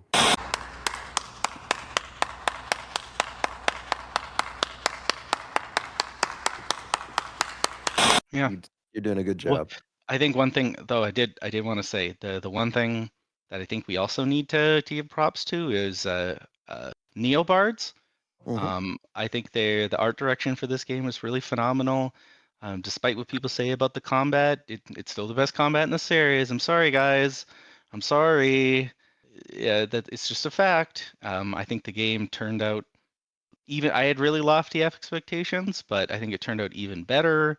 They clearly have a really good working relationship with Ryukishi, and yeah, I hope that my ideal scenario is like if Bloober wants to keep doing remakes and Neobards keeps doing the mainline games, like I think that's every few years we'll get a nice good game, or excellent game in both those cases. I think that would be a really nice path forward, just because it's been, there potentially hasn't been two excellent Silent Hill games in a row since like 2 and 3, Yep. which is crazy to think. It was Yep. really crazy to think, and like no matter how you feel about those like middle sections of games, I think we can all agree that they, even among those games, they vary in quality a lot. Sure do. And from one to the next, I mean, And I Konami, don't this think, is what happens if you let your team finish a game and not pressure them to put it out before it's play tested. yeah, it turned out excellent. I'm already kind of tempted to go back and play some more, even though like I'm probably just gonna wait a bit because I did just fucking beat this thing 4 times in a row. It made me want to replay Silent Hill 2, but I'm gonna wait till I get a better computer so I can like max that shit out. Are you gonna wait? Are you just gonna? Oh my god! Hello, what was that, CJ? Motorcycle? Or Is that what- there's occasionally some insecure person who loves driving their motorcycle down the road across the street. that was CJ off to go pick up his new GPU as soon as you said it. I'm on a bike, guys. I don't know, but yeah, I've kind of alluded to this many times throughout this podcast, but if you're an older fan and you're having trouble with this one, like despite everything I said, like it's okay if you don't like it. It's a very different kind of game in a lot of ways. I just think In almost every single aspect, really. in many aspects, but I also think it's pretty closest to those original 3 games than anything we've gotten since. Well, I guess technically, you know what I mean, like a new mainline one that feels like those. It's just give it some time. I would And read the notes, read the journal. You'll get so much context. Like I know a lot of people are reading, but like so much of the story is told through notes. And yeah, that's like my other thing is like read. just like the old games. Mm-hmm. Yeah, I was again. I always had really high expectations for this one. I didn't really think it was going to be that good. I don't know if you can ever really predict something being that good, though. I pleasantly surprised. I know we were kind of hyped about it just from that little like teaser we got in 2022. This was like one of the more hyped up newer games outside of like the remake and stuff like that. So I'm really glad. It seems like a majority of people liked it, and oh yeah, easily. it makes me sad that some people really didn't. But I hope like maybe hearing more about it as time goes on and about its true story just through osmosis of videos, watching videos about it and whatnot, that maybe more people can have a new appreciation for it. If you didn't like it, that's fine. That's okay. I really hope then that maybe the upcoming Townfall would be more your jam, or just even waiting for the Silent Hill 1 remake. We all have something to look forward to, I think, still. Like, this isn't the end. This didn't work. If you didn't like this game, there's still these other chances that maybe something will connect later on. And that's my hope is, like, Yeah, like Return to Silent Hill. Looks great. Yes, we have Return to Silent Hill to look forward to in January. I mean, if we have to get one stinker every 3 good things, that's fine. Whatever. Yeah, exactly. It's exactly how I feel. It's like we had 2 great ones in a row. Like we had to wait 20 years for that. That's I mean, a painful don't forget, Ascension happened, and now people aren't really much forgotten about it, except someone named Josh who likes to bring it up to me. That's too much of a time investment. The cult needs an orgy. Like, what the fuck is wrong with that game? Whatever. And the Berry Man. But yeah, so Yeah. I guess those were final thoughts. This podcast has gone on for quite a bit. I guess let's wrap it up. Do you guys have anything you would wish to plug? On my side, I guess I do this every episode then. Upcoming games to look forward to. You like horror? Stay tuned for Total Chaos from Apogee Entertainment. It's a cool horror game, survival horror game, based on a Doom mod, but now it's a standalone release. Nice. I can't give you the release date, but it's a horror game, psychological horror game. And I like how I perked up when you said Apogee and was like, oh, I know about that because I'm reading that Masters of Doom book. Nice. Yeah. What, CJ, you forgot to preface that statement for immediate release. Not for, oh yes. Yes. Breaking news. We are thrilled to announce. You can just follow me on Blue Sky. That at Kyle Vito. That's at KYLEVITO.bluesky.social, where I mostly just post stupid shit about music. That's probably not the best pitch for myself, but that's all I got. So. Good job. Okay. I'm on Blue Sky also, just my name. As for me, Whitney Kemi _Row, Twitter. I'm on Blue Sky as well. I have my Silent Hill Collector account, Instagram, all that good stuff. Coming up, I am planning for my 24-hour stream end of the year to do Silent Hill F.